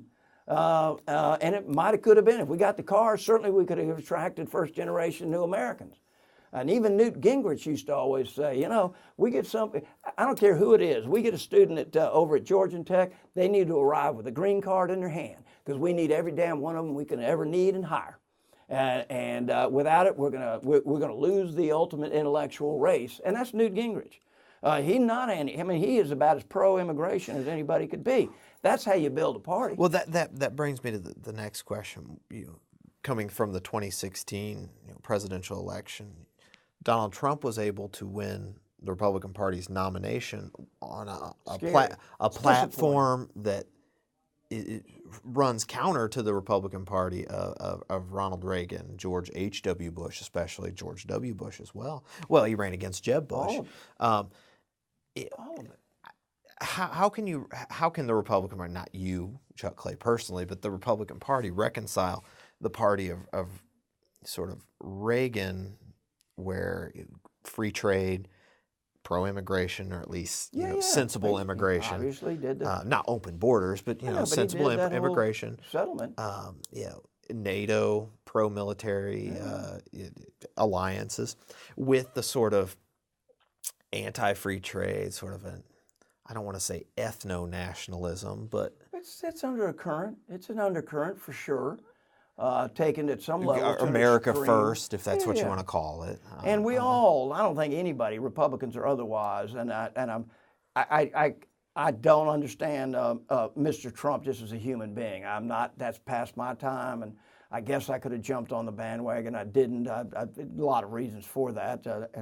My president probably would have been irrelevant anyway. But back who you want. So first of all, I don't get it. I don't get what fundamentally, why you would do things that you have to know at some level are just fundamentally hurtful and harmful.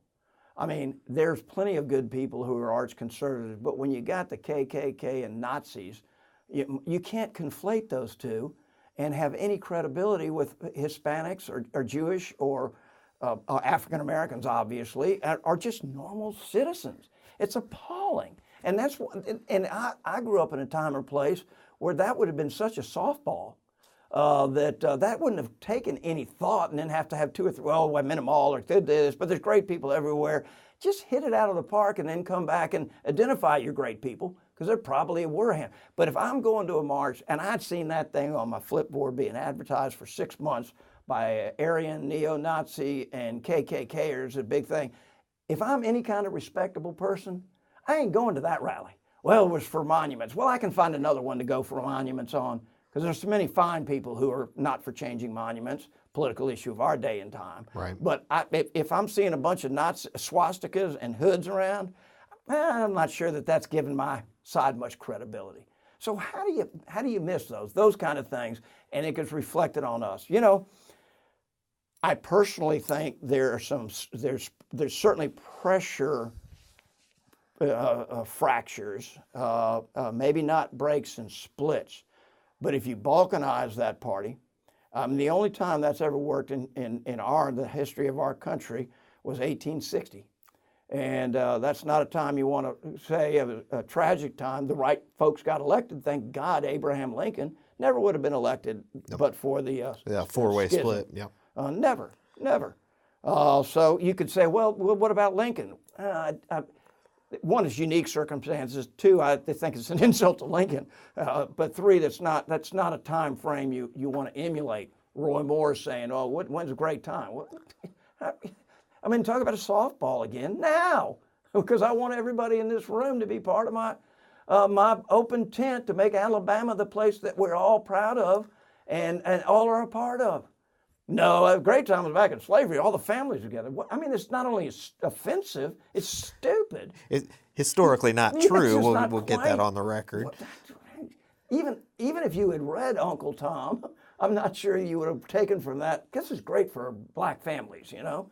That's a place where family virtues run. They may have run supreme, but they were shattered, destroyed, and plowed under or killed. Right. That's a fact. That's not a conjecture. That's a fact. Those are the kind of stress fractures that over time, because there ain't enough white Southerners, there's not even enough conservative Southerners, there's not even enough, gun-toting Americans as a fundamental political base to win either national elections or very many statewide elections in this day and time. And Dixie's not going to be you're seeing it in the exurbs. You're seeing it in places that were predominantly Republican. They're not overwhelmingly going, but they're competitive districts now. Many of them in Cobb County would be competitive. It's running in reverse. The is. suburbs, the exurbs. The exurbs still if you go Forsyth, Cherokee, Bartow, those are still strongly Republican counties. But Hillary Clinton won in Cobb County, Gwinnett. Yeah, John Ossoff ran very, very strongly in North DeKalb, Fulton County. Going back to what I originally said, I'd hate to say it, but in some respects, it's like the Democratic Party I saw in 1978, where you go to a Saturday breakfast. Now, it's gotten a little bit better, I'm proud to say, but for a while you go to, you had one Republican Party up the road, I won't say, bringing pictures of aborted fetuses to a Saturday morning breakfast meeting and wondering why you're not growing. Well, there's a way to get your numbers down to you and one other person. Nobody's going to go spend their time. I don't care what your views are on the pro-life, pro-choice issue. Or you just had other just angry people who spent more time, complaining about Republicans than they ever were about Democrats. I mean, I guess they thought Hillary or these folks were so, off the reservation. Now, is that the Republican Party? No. But it can become a face, and it certainly is one face that a lot of people look at now and can be used against Republicans. Donald Trump is too. He may be a great president. Gosh knows, I hope he is. I just don't get it, that you would be not only just that sort of petty and mean, but that you'd be sort of self-defeating on some of the things you say, which is, why would you insult your European allies, or why would you insult whoever? I mean, everybody, it's always funny to talk about French fries, Okay, that's funny once or twice. But if you want, again, just a tad of history. Oh, we don't like the way they're snooty in Paris. Well, I don't know. Ask Washington what he kind of thought of the French, Ask Woodrow Wilson kind of what he thought of the French. Ask Ronald Reagan or my dad, who was in the Ardennes during a lovely time, what he thought of the French or the Belgians. He doesn't have any of that. Bush Sr. did. George Bush at least served. I never understood. This is where I hate the media on the far stupid left. Like somehow if you served in the National Guard, you're beneath dignity. Well, what an insult to every National Guardsman and woman in the damn country who thinks they provide a pretty important service, and they do. Mm-hmm. How many look on those dead from Afghanistan and Iraq? Have a good percentage of those are Guards, men and women. You couldn't function without them. Not to mention the flood relief, the catastrophe relief, and tragedy relief that they provide. Good God. Yeah, was it a political hack? Yeah. Did he probably get it a little bit as favoritism? But he did fly airplanes. He was able to take them off and land them.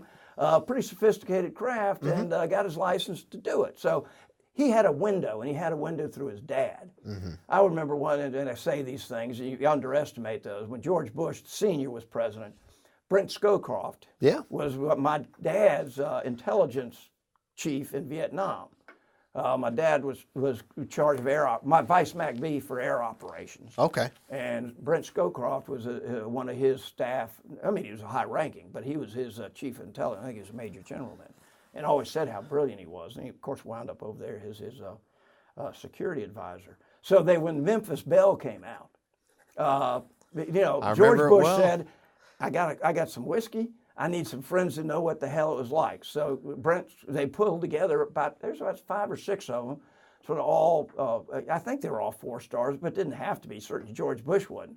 But got together all these sort of World War II pilot types who had, George Bush been shot down. My dad certainly had his Purple Hearts and Bronze Stars and air medals and stuff. I mean, folks have been on real combat. They've been out, in airplanes.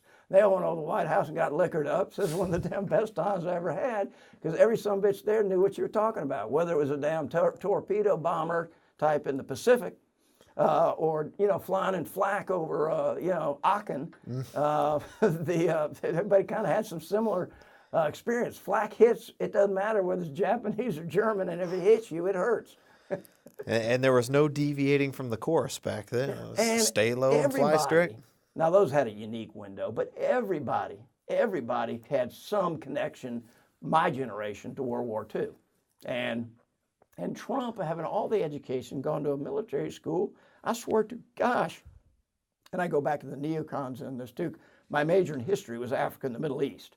So I know a enough nice, to be simple dangerous. Black and white history there. It does. They bunched them together because there weren't enough people interested in taking them back then, either one.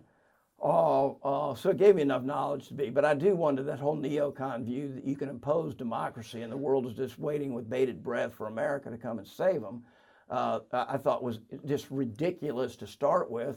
And now I just question, does anybody ever read a history book anymore? I mean, a serious history book, not just going back to reading the New Yorker last week, but, truly going back to the Enlightenment and reading Rousseau or going through the great Harvard classics and then reading, knowing hard history. Well, all those, this, that, and the other, we kicked whatever in World War II. Well, that is true.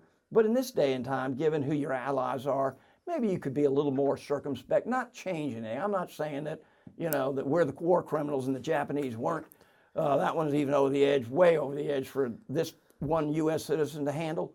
But you can be circumspect while addressing the horrors, to also including what friends and that's easy case, Japan or Germany, but this throughout the world too, is you got to know history. And I wonder, and that's not just at the White House, how many people they've read all the isms. I've never found an ism work. As soon as somebody says to me they're part of an ism, run the other direction, because I don't care whether it's nihilism, communism, neoconservatism, Nazism, whatever. I'm sure there's more out there. If it's a political and it's ism, run. And so I want people that are well-versed, that understand the complexity of both our society and our history and our international relations, but also just set an example. My number 2 son was the biggest Obama supporter that Obama never knew about. And going back to the Chicago Super Bowl game, he was still in the Senate, just there, but he was talking about running for president. Mm-hmm. And he was being interviewed, and he was such a cool, studly-looking guy, which he is. My youngest son said, that man, that's who I'm supporting. And he was about 8, 7 maybe at that point in time. And he's going to be the next president of the United States. And I said, Alex, I said, that ain't going to happen. Hillary's got this sewed up then. So I did the only thing a parent will do, assuming you'll never be called on it, which I said, well, if Obama wins the damn nomination and he comes to Cobb County, I'll take you there. He had a rally in Powder Springs, as I remember. Exactly, McEachern. And so, it was like the day before, wasn't on the mailing list, obviously. My wife calls me and says, Shock. McEachern's going to be, Obama's going to be at McEachern tomorrow morning at 8 or 9 or whatever it was. Can you get Alex in? I said, oh, shit, excuse me. Oh, darn. I know it's too late. They're going to have to all the background security, Social Security is this, that, and the other to get in there. But I called my friend Steve Thompson. And I said, Steve, I know you can't do this, but I can look my child, my son, and my wife in the eye. I need. Can you get me 2 tickets? Dad tried. Dad tries, fails, but they tried, and I can say it. I did. And well, let me look into it. And shit, it wasn't an hour later. He calls me back. You got 2 tickets that will call. Be there at like 6 or 6:30 in the morning.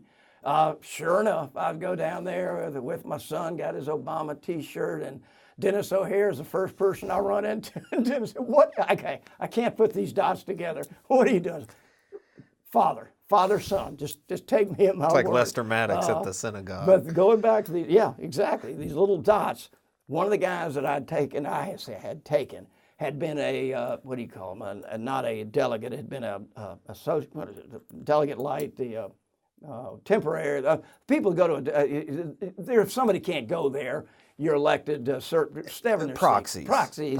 There's another word for it, but yes, basically alternates. Alternates would be it. But one of the alternates at the Philadelphia Convention was wound up. He was an African American, sort of not a Republican per se, but he liked George Bush. And so we went up there, and we needed black faces or black individuals, people, to be part of that, and wanted it. And he was a great guy. But when Obama ran, he had gotten involved in the Obama campaign. And, the line was for here from McEachern all the way to Memphis. And so I'm, oh my God, this could be. And I see this guy, what the hell are you doing here? So what are you doing here?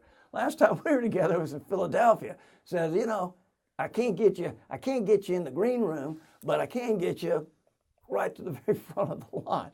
Be nice to the line, get the thorn out of the lion's paw.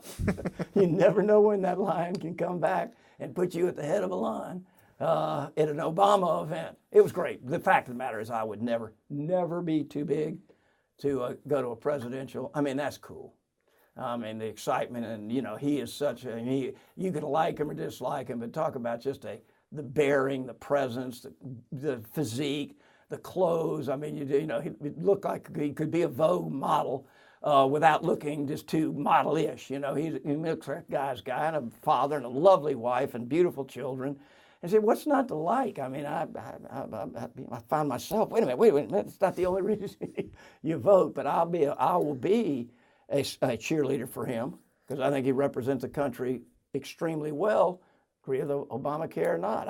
The thing is about Obamacare, I'd love to hear Tom Price because I've yet to have somebody come up with something that's necessarily better and that would address broad-based American needs. Mm-hmm. Some of the brilliant ideas will just eliminate all the stipends and subsidies. That's great, but do you think all those people are just not going to get treatment? They're just going to wind up on the state either indigent trust fund, or if they can as a child or mother on Medicaid, or you're just going to be throwing money in the big gap in your Medicaid budget. Mm-hmm. In Georgia, $300 million almost a year, $400 million a click. Because there isn't any sound funding source. Right. So I've never. Emergency room visits. When did it become a constitutional right for you, deadbeat, to have me pay for your insurance?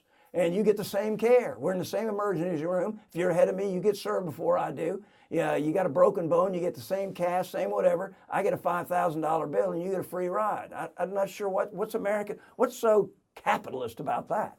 I don't know that that's the answer, but I do know if everybody's not paying in, you ain't going to have universal care. Not universal as a universal mandate. I'm just talking about everybody having some level of access to care and know what it costs. Right. Okay. But that's another issue for time and place. Got off on Obama. No. Well, I was talking to Governor Barnes, and I don't remember how we got on the question, but somebody, maybe it had been, it doesn't matter, but said that were it not for an Obama presidency from 2009 to 17, there would not have been a Donald Trump presidency. That Donald Trump was a reaction to Barack Obama. I don't anybody I respect more than Roy. Roy tends to see everything through as well he might and should, through a particular lens. It's part Democrat, but it's partly his world experiences. Gosh knows he's earned them.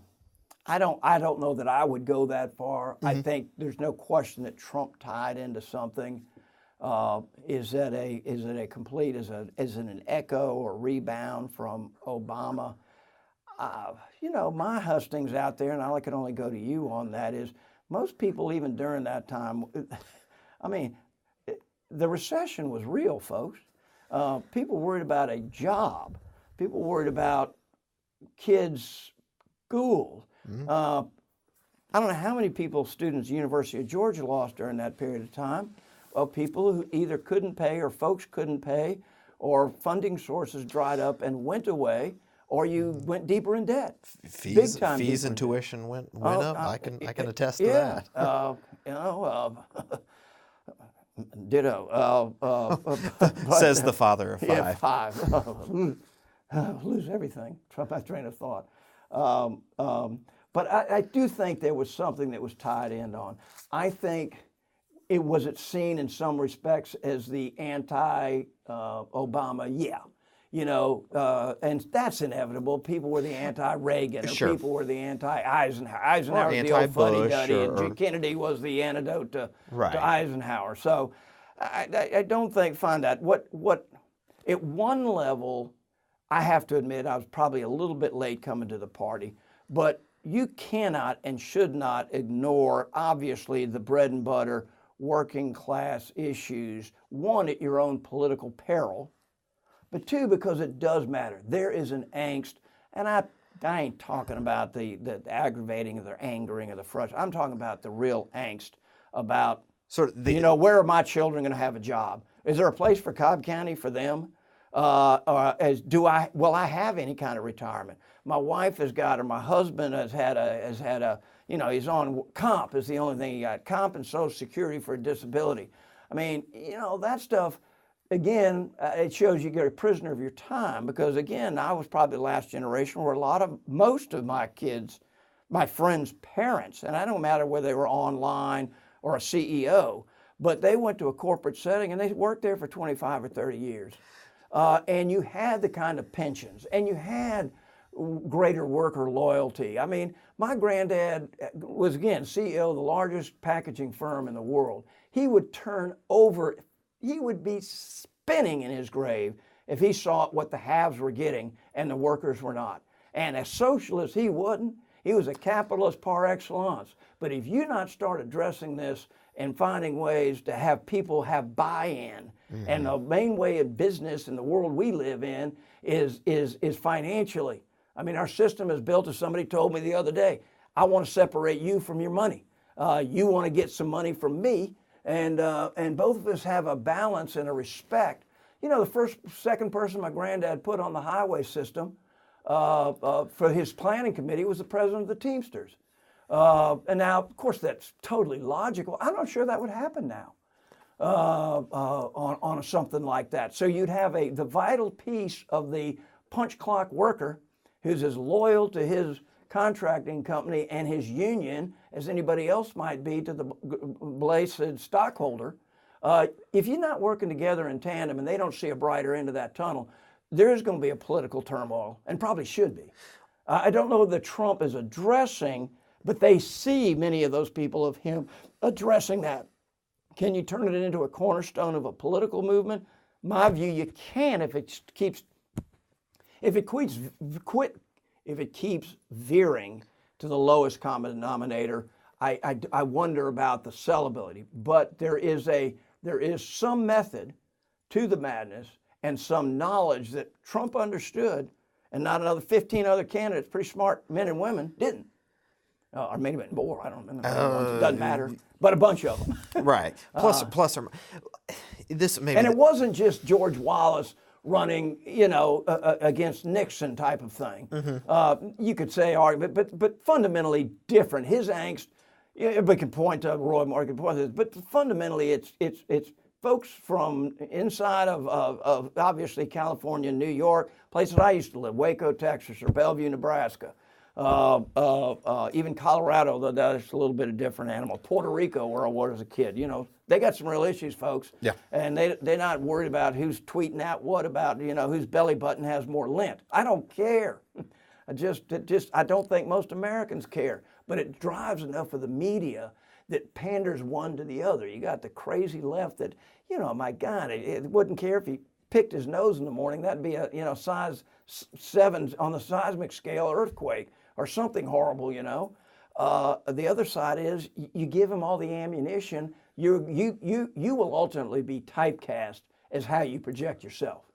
If that's a smart, savvy business person who really is the working man's friend, Roosevelt was a working man's friend. He never worked a lick of turning soil in his life, or a widget. That doesn't mean the Hyde Park Republic. the Hyde Park Roosevelt. Roosevelt.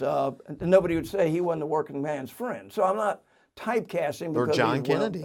Kennedy, what? Yeah, absolutely. For every LBJ on the Pedernales, you got a John Kennedy at Harvard and basquillionaires. And our system uses both. That's one of the great geniuses of our system.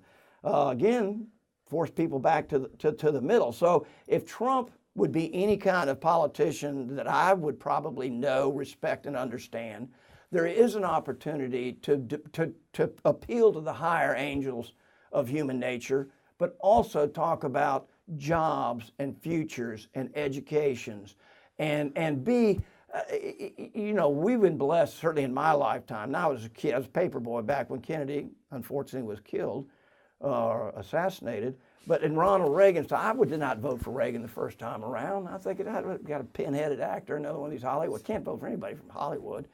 But when it's sort of like even Obama to a level. But when Reagan was on, when the American people needed to have somebody touch their soul and raise their spirits, he'd bring tears when the Challenger disaster or the boys of Pointe du Hoc.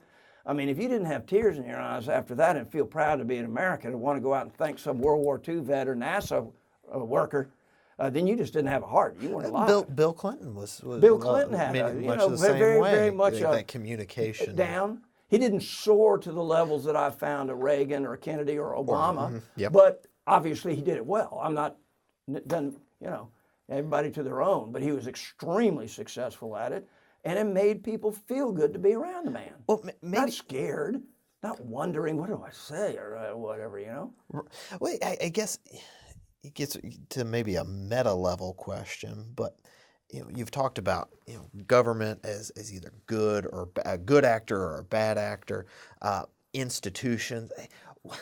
There was a book, Chris Hayes, who's on MSNBC, very bright guy, very, very smart guy. He wrote a book called Twilight of the Elites. I mean, I know the book. I have not read that because I read the excerpts. Basically, the gist of it is whether you're talking about governmental, non-governmental universities, the faith in the so-called elite, the faith in institutions that you hitch your wagon to a Ford Motor Company for your entire career, the faith in experts,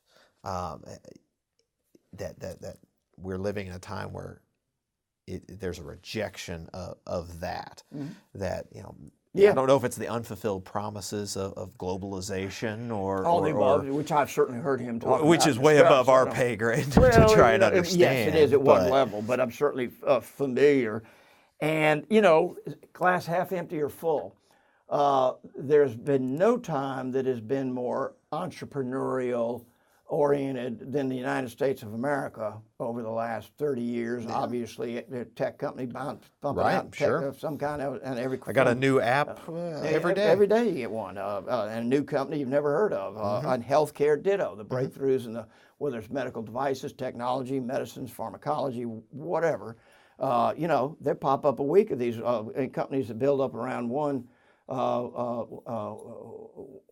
drug, if you will, and then bring it the decade it takes to get to the FDA. But if it's a successful drug, then they turn around and sell it to Johnson & Johnson for $120 million. In our case, up in one of our guys in one of the groups I represent, what was it, $1.5 billion, was a Georgia startup in the healthcare arena. Wow. That went up to got finances, which is another issue is when we lose. This guy went up to, he was at Emory, and had to go to New Jersey to have access to the capital funding. And 2 years later sold it for like $1.2 billion, which was the largest biosciences sale in the country at that point in place time. It was a little startup over at Emory University.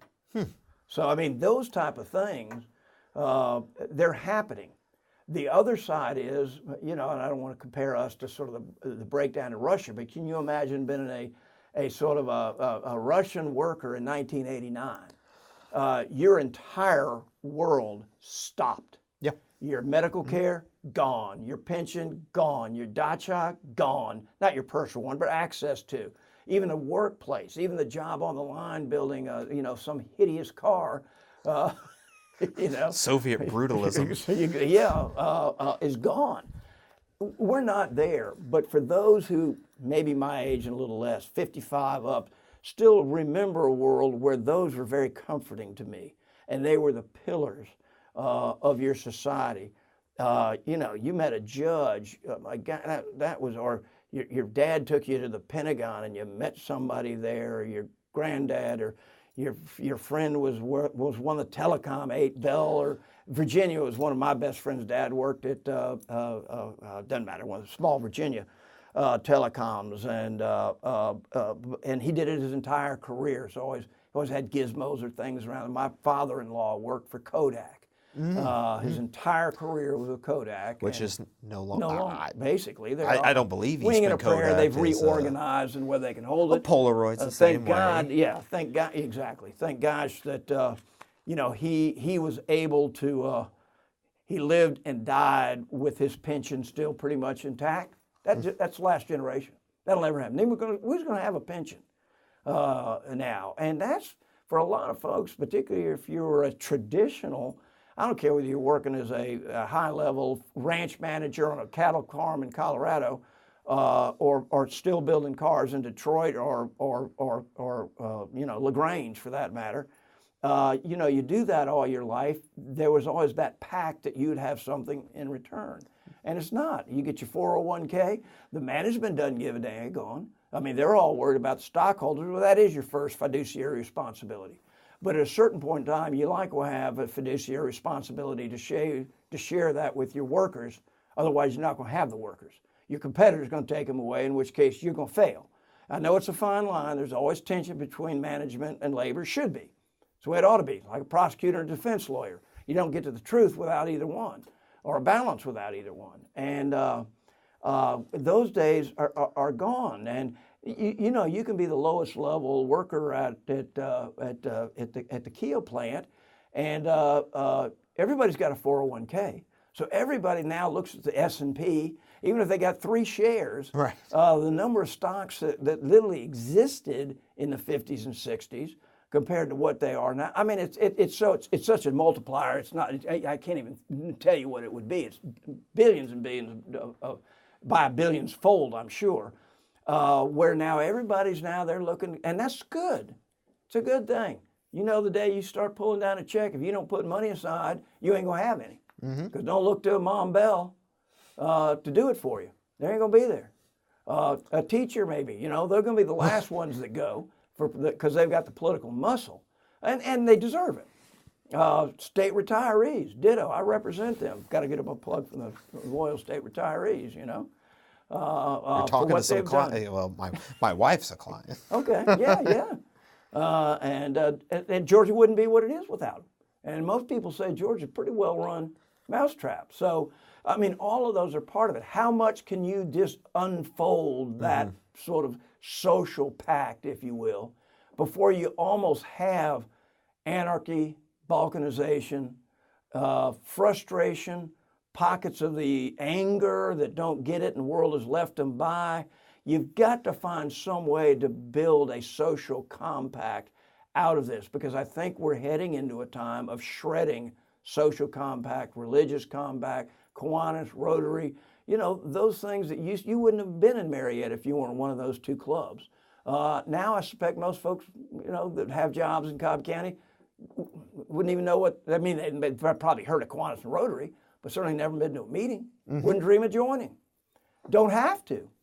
When I first got there, you had to be in the Masons, the Shriners, and these were good things. Oh gosh, if there's ads of the Shriners Hospital running now, don't tear your heart right out of your chest.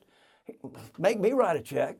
Oh, yeah. And that wouldn't exist. But Scottish Rite Hospital up in St. Louis. I used to always write one of them up here for the parades. But whether it be the Shriners or what was it? The Lions did the blind for the blind. Still do. Yep. Kiwanis Club. We're connected with Marietta High School, and we both provide scholarships, money, training, personnel, people who volunteer, myself included, to come read a book or talk to kids. How many about pancakes have you flipped as a Kiwanian? That I'd like to say that was all civic duty. Shit, that was for self-interest. Get Chuck a vote. I'll be there. But no, all of those are part and parcel of them. You saw your church leaders, the Little League coach, the preacher, the high school Walter coach. Cronkite on the evening news. We're living a day where it's, I don't know how many people trust the newsman. No, they don't. Anymore. Well, they don't. Lester Holt or whoever it may be. I don't know that you could. I do trust Lester, but why I don't know. It just looks like there's a face. I always trusted Charlie Gibson. My wife and I were Charlie Gibson. Yeah, Charlie's another one. I don't know why. I don't know why. I'd put those two anytime. I'd say hire them. They got credibility with me. I don't care what they say. Maybe utterly outlandish. Charlie said it, or Lester said it. Those dulcimer tones. I had tried, Lester called me one time, I had tried one of the first cases that was acquitted by the DNA Project. Yeah. The Innocence. The Innocence Project. Yeah. I'm all for it. I've been a staunch defender even then. A guy that I would have sworn this was the most, girl at a Kentucky Fried Chicken going through the drive-in, guy jumps in the car with a pistol. It drives her over to Cobb County, which only was there. This was in Fulton County. Came over to Cobb on the Sweetwater Creek, and raped her, sodomized her, took her down to the creek bed and stripped her nude, beat her to a pulp, cracked her skull open on a rock, buried her by her neck with her pantyhose to a tree, and then buried her in debris. Obviously he did everything he could. He wasn't just there to kind of rough her up a bit. If there was ever a guy who intended to kill, it was this guy. But she lived. And she was found screaming, half naked, bleeding down Bankhead Highway. And 2 or 3 months later, she's in Atlanta again somewhere and looks over, and there's a guy in her car. He also stole a car and left her to be dead. And she looks over, literally at the light, and there's my car, and looks into it and says, "There's a son of a bitch who did that." And called the police. We didn't have DNA, and of course, like most of these, you don't have eyewitnesses, not somebody hanging around watching. Very credible school teacher, I believe, or somebody like that, identified him. And I know eyewitness testimony is weak. We had lineups, we had IDs. They brought in a surrogate defendant that may have been actually the right one to the court at trial, and I cost for a break and went out and got her together. And I said, okay, they've been in that courtroom, these two men, for 10 minutes. Do you have any doubt whatsoever about who raped you? She said no. And we went in and they convicted him, life sentence. And 20-something years later, he's the first or second person to be found. It was the son of a bitch they brought into court, was actually the one that he had done it. He had sold the car to this poor schmuck. Now, he was a petty criminal and potentially violent, terrible record. And when the police came, he was hiding up on the second floor of a building under dirty clothes. Not like he knew something was wrong. Hiding for an unrelated reason, probably stealing But you didn't a car. know that at the time. But he did not do that. Doesn't make him, he should have been punishable for that. But Lester called and said, I'd like to interview. Yeah. It was, he called, and it was 30 minutes. But my point was, one, of course I'm appalled. Two, I don't think it does any good for me to sit there and wear my hair shirt and say that everybody in the prosecution was evil. I'm not going to do that. We did our job. The detectives did their job. A witness, did her job, and a miscarriage of justice happened. The bigger question is, what does that say about justice? It can be wrong. And two, thank God for DNA. Am I personally apologetic or feel bad? Absolutely. But I'll be honest, at the time that I tried this case, I'd have tried it 100 times and never thought twice about it. I wouldn't have changed anything. Of course, what I know now I would. We'd had DNA and tested the other guy and probably had the killer, or the attempted killer. But he was so good at it. I'm not going to do that. I'm not going to put you on the spot. I don't want to try. This is not the gotcha interview. And he was true to his word. He was such a gentleman. We asked two of the questions, and I certainly wanted to say, God, my best wishes. I don't. There's nothing I can add other than obviously I feel terrible and a miscarriage of justice was done. We just need to do everything we can to ensure that it never happens again. Whatever. But he was a class act. But I don't know how I got off on that. Well, but that's why I like it. the reason we got on that point Charlie, was same thing. talking about institutions and trust in institutions, or belief in looking long term. That you were talking about the social safety net. So you're sitting there, you're speaking like a true Eisenhower Republican, true to your roots, that, and it seems like an acceptance of the New Deal contract, the modern American contract. And remember, Eisenhower's last speech was about the military-industrial complex. I mean, he was not naive about any of this stuff. He had enough experience to kind of know when to call foul or to say no, i.e. Dien Bien Phu and places like that. Suez, both.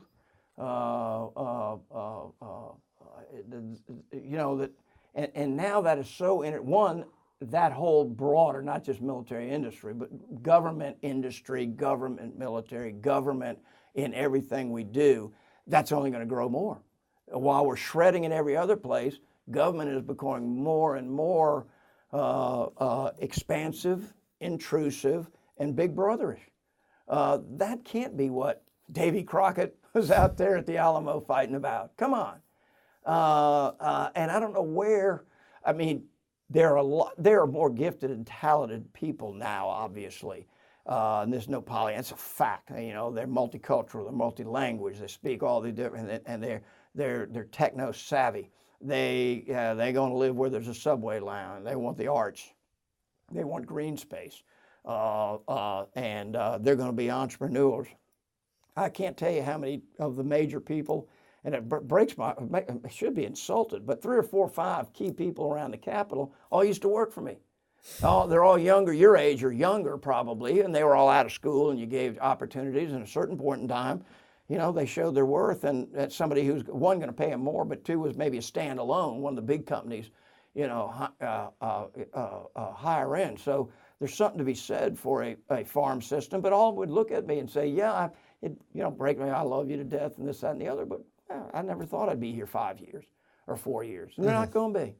There may be 1 or 2, Bill Gates, who starts his own, I'm sure he'll die with the Microsoft on his tombstone. He should label, or Steve Jobs, I hope, has an Apple sign on it. But that kind of, so the loyalty now is more out dispersed to people whose interest is only holding a stock, not turning a wrench, not building a product.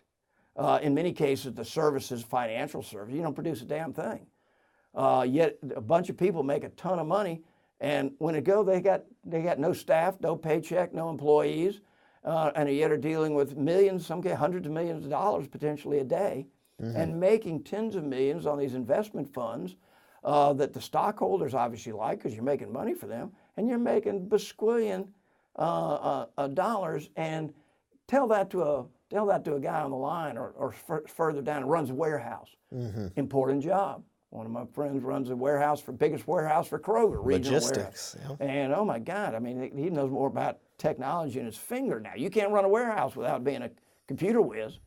But a guy like that, again, instead of looking up and down a ladder, even a guy like him is looking to my peers to find me in some level of both loyalty, protection through the union grievance process. Of course, that's been there for a long time. But ultimately, there's no rubbing. Even the presidents don't come down and rub shoulders even once a year with the folks who make sure all those damn Kroger labels that I buy get out to the Marietta Kroger. There's no connection emotionally, physically. You can run, you could run General Motors from a laptop out in,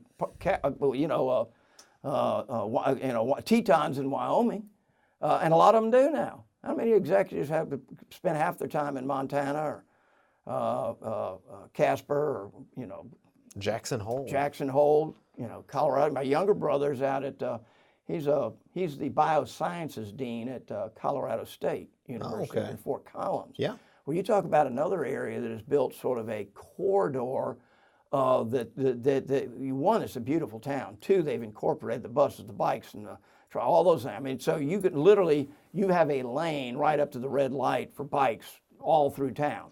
And a good chunk of percentage of people use it. I would when I'm visiting them. I don't want to get in a car. One, is beautiful, but two, go around. But they've corrected a high-tech corridor. They use the university to spin off. But, you know, they run it just like the spin-off here at Emory. A guy spins off a business. He finally gets his FDA approval, finds a capital fund in New Jersey. They market it and license. A big company buys it. Where was the human connection there? Anywhere. And yet, somewhere along the way, what started as borrowing money from their friends at a university winds up being $1 billion plus. Some money changed hands somewhere, and probably the little business, if it was successful. But you know, Johnson & Johnson didn't hire them. Or they hired one or two, put everything off, put you out the lab out there at Camilla and produce sutures, high-tech sutures, which is what they do. Have you ever been out to that place? Oh, yourself a trip sometime. Camilla has got probably the most sophisticated, 75% of the sutures in the world are made in Georgia. Really? And when you talk about the traditional stitch you and I got when they gave you a big shot in the head and had a big old needle and a thread. I remember it well. You guys, they have sutures. So you have, they're in a microscope. You see a hook in a microscope, literally. I mean, you might look like a teeny speck with the naked eye. And you're using these to close internal surgeries so they're so seamless and then never have to be replaced type of thing. I mean, they're all being built in Camilla, Georgia.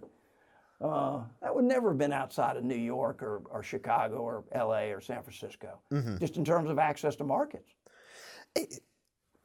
How can we connect in this conversation? How can we connect in this conversation the role of political parties? You were the head of a political organization, which is a major institution historically, culturally. I think political parties come to fruition or become successful sort of like no wine before its time, no party before its time.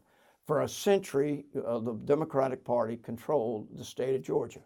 Their stress factors were starting to appear because they excluded, they didn't just not ignore the input, they didn't take the input from a growing entrepreneurial, creative, innovative, and productive part of the state that just happened to have an R by their name, but was somehow seen as a Hoover. You know, folks were still looking at Republicans as Hoovervilles. They call Atlanta Hooverville. You know, I mean the old we know where that's from, but but not far removed from that. And they didn't see the train coming.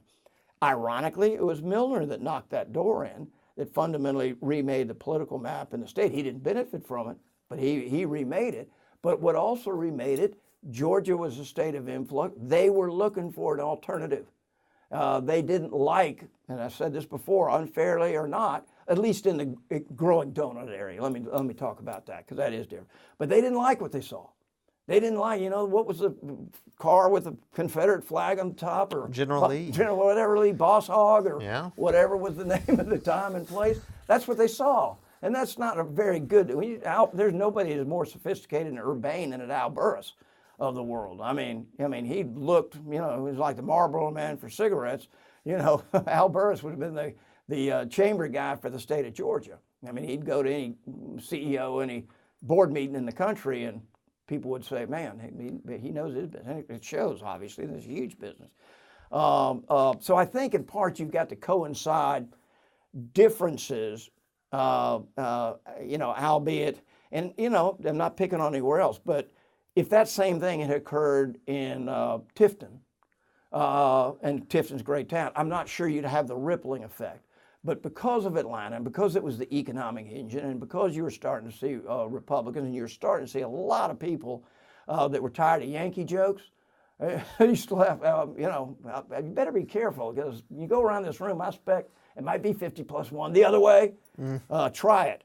And all those things coincided. But first of all, the other party got tired and old. They got tired and old. And we were the innovators politically, the creators politically. We were the enthusiasm. You left our meeting and, from a Warren Herron or Johnny Isaac, and you just take it anywhere in the state of Georgia, with a Kill Townsend or Egan and some of the people can call them, establishment. They were profound, and they were exciting. Man, you felt like you were behind a freight train. That's why '98 was so frustrating, because we had continuous growth every single year for even before I got there. And that was kind of a delay. And then, of course, when I was there, we jumped up, and then right after that is when they broke through. Well, we switched. I went back in 2002, and we had already taken over. Well, Sonny got elected. We had taken over the Senate prior to that when Sonny and Jack Hill switched Jack over Hill and brought over. Cheeks and Cheeks, some a other, bunch of them. one more at least. But they did it the right way. I mean, Sonny, to his credit, I mean, he was in exile for 2 years. I'm sure they'd even give him an office, except I think the Senate rules required it. Here I am. I'm switching, and run at me. If you're going to beat me, here I am. Qualify and run. Here's your chance. But we had moved up. So we have that, you almost have that messianic sort of sense of destiny, of righteousness. I was sounding too biblical all the time, and I don't want to conflate the two, unless somebody think I'm, insulting religion, not me, but insulting them. But I think you're fine. but you felt almost like you're on the road to Damascus, and you were going to get to Beulah land. You were going to see the promised land, not just see it, but going to get there, and it's going to happen in our generation. And that's really motivating. When you can sit down and got those kind of people around, then we started to have one or two. Ted Land over there in Columbus. We got Frank Albert over there in Augusta. Who has been down in that? Didn't we? I thought we had, no, Al Scott was Savannah, but it doesn't really matter. But we started having a number of other Republicans, around the state, all good, sharp people you could build around, Joey Loudermilk was one of my classmates at Georgia, good friend. He individually, given one, his hard work and his smarts, and then hitting the damn Japan market opening, and they went from living in a cheap motel in Tokyo to stand at the top of the Ginza, whatever it is over there. Not because of him, but I mean they were that successful. But he was he would have been, people would have laughed. You had Tom Buck over there, those kind of guys. Several others from Columbus. There's certainly Calvin's still there. But he made that because he had enough money, and not that he's throwing it away. It couldn't be. He truly is. If you looked up Christian in the book, you would see a picture of Joey Loudermilk for what he's done for kids and community. But he also was Mr. Republican when there were damn few. Next thing you know, Columbus starting seeing more and more Republicans, and they start electing a few, and they're not just good candidates, they're also well-funded, thanks to Aflac, and then Synovus, of course, Blanchard was on that board, and he was on, then it was, what was Synovus before Synovus? It was... and they were very, very Florida successful, hugely successful. And they did what we did at Kennesaw. They got, in the last decade, they turned Columbus State into a real school of destination, but more importantly, people talk about it now. It's become an economic engine. I have the way a very, Georgia Southern very good has. friend who went down to Columbus State. And he's at Valdosta Emory being Law the School other now. To get down to Valdosta State and you suddenly start seeing palm trees, and this must be a good school. Georgia Southern, same way. You just drive along. Well, that is the economic. That's like Warner Robins in Middle Georgia, Georgia Southern and Statesboro. One of the few things that you're always glad you did as a legislature, two things. One of them was voting against the absolute opposition of my alma mater, Georgia Law School, which was to allow Georgia State to have a fully accredited traditional law school. The only proviso we put on was they'd have to maintain a night school so that non-traditional students would always have a place to get an accredited. Because that was UGA, and they agreed, but Georgia State's one of the best law schools around. One of the fastest growing universities. And the most pragmatically oriented lawyers come out of there because they're close where all the law firms are for clinics and internships. But the same thing was down there with their engineering school. You had Georgia Tech. Everybody was against engineering. Southern Poly. They didn't want Southern Poly. It'll never work up there. It's not a part of Georgia Tech. Why would they need an engineering school down there? We got plenty of engineers up there, and if we need more, we can do it here. Fortunately, we were smart enough. Jimmy Franklin's another one to talk to. Cried bullshit, and he was kind of if he wasn't the Moses for down there, he's damn close. We all voted it. Probably I did it for Jimmy, if nothing else, but put the engineering school down there. Oh my God, has that exploded? That's just one example. I'm not saying that's the only reason Georgia Southern has, but same with Southern Poly. You know, there are 5,000 engineers a year coming out of, over there at Southern Poly. Every one of them has a job. They're not designing they're not designing a nuclear reactor, but they are designing roads, bridges, and buildings. And Southern Poly, and I was on board of trustees there, was the largest African American engineering school in the country. It was not a predominant, but proportionally, it was the highest numbers of engineering students in the country were right there. So you were given kids who, again, maybe they probably, a lot of them couldn't get into Georgia Tech. Now some of them didn't want to go to Georgia Tech, but certainly back then, but they were getting engineering degrees, electrical engineering, my gosh, I mean, IBEW, and those folks down there, put people to work, and somebody's got to be the engineer that signs off on it. So those are all, are good things. But going back to the politics of it, so I think we had a lot of those things coincide. Unfortunately, just like, I don't know that anybody, even communism didn't last as long as yellow dog democratism as it did in the state of Georgia from really Reconstruction until, 1990s really? Wasn't the first statewide. 80s, 90s. Bobby Baker got elected. Well, I mean, you've got the presidential really, republicanism, right. but yes, really the governor on down. Yeah. And majorities in the House and the Senate and a majority of the courthouses, which is just taken for granted now. But it so frustrates me because I do read history books. Rome didn't last it may have lasted 1,000 years, but it didn't last.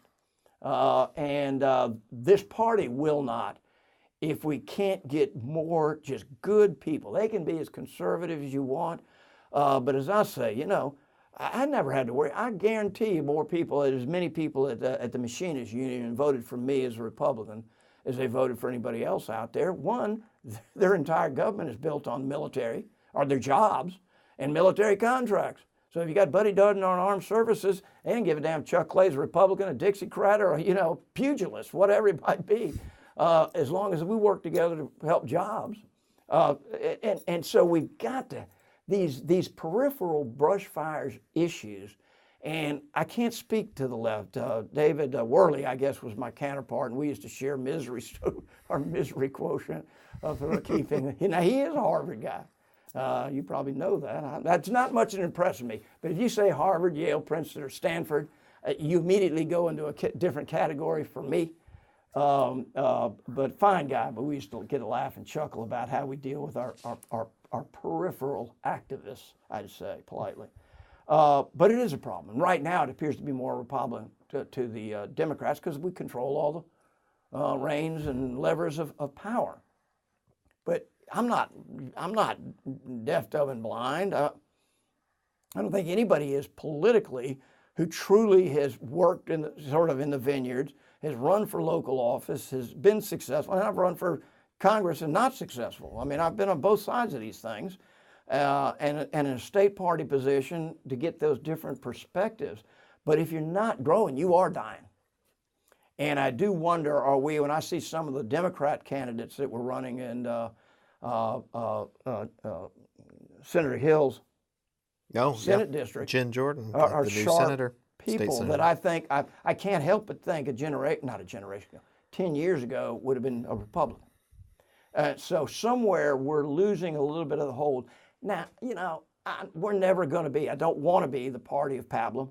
I don't need a party to be the Episcopal Church. I already am one, both of us. And but I do need a political party that is fundamentally, you give me somebody that's passionately focused on growth, I'll show you a political party that's growing. Now, you got to have the candidates, the point of the spear. You got to have the proselytizing. You got to have the disciples to go out and preach on the hustings, to get folks in. You can't do any of them without the other. But at that very, very base, if that shaft is getting narrower, not broader, it ultimately ain't going to get to the spear point at all. And that's what happened to the Dems. People start to say they see some of that happening. We have the beauty right now with all the technology and communications and news and that type of thing. We have a better chance to be the masters of our fate than the Democrats did. That hand of time, or sands of time, had run. And there was really nothing they could do. I mean, Roy tried through redistricting, good, bad, or indifferently, I'd have a different view on that altogether, but nonetheless, that's what he tried to do and couldn't. And that was kind of written in stone. We have got to be now. You cannot be the party of Cobb, Fulton, and Gwinnett, and you almost really can't necessarily be the party of Cherokee and Forsyth.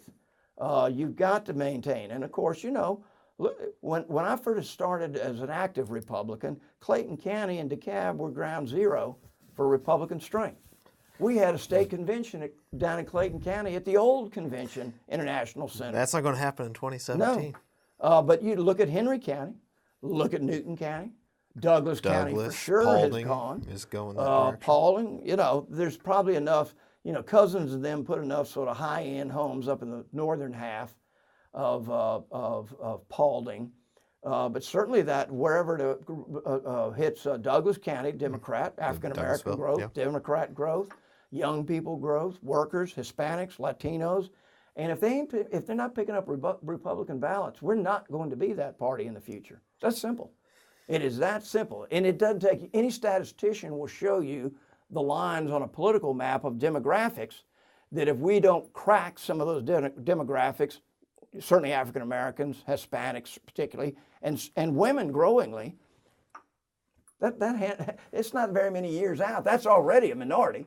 But if the women really start breaking the other way more and more, you are a minority.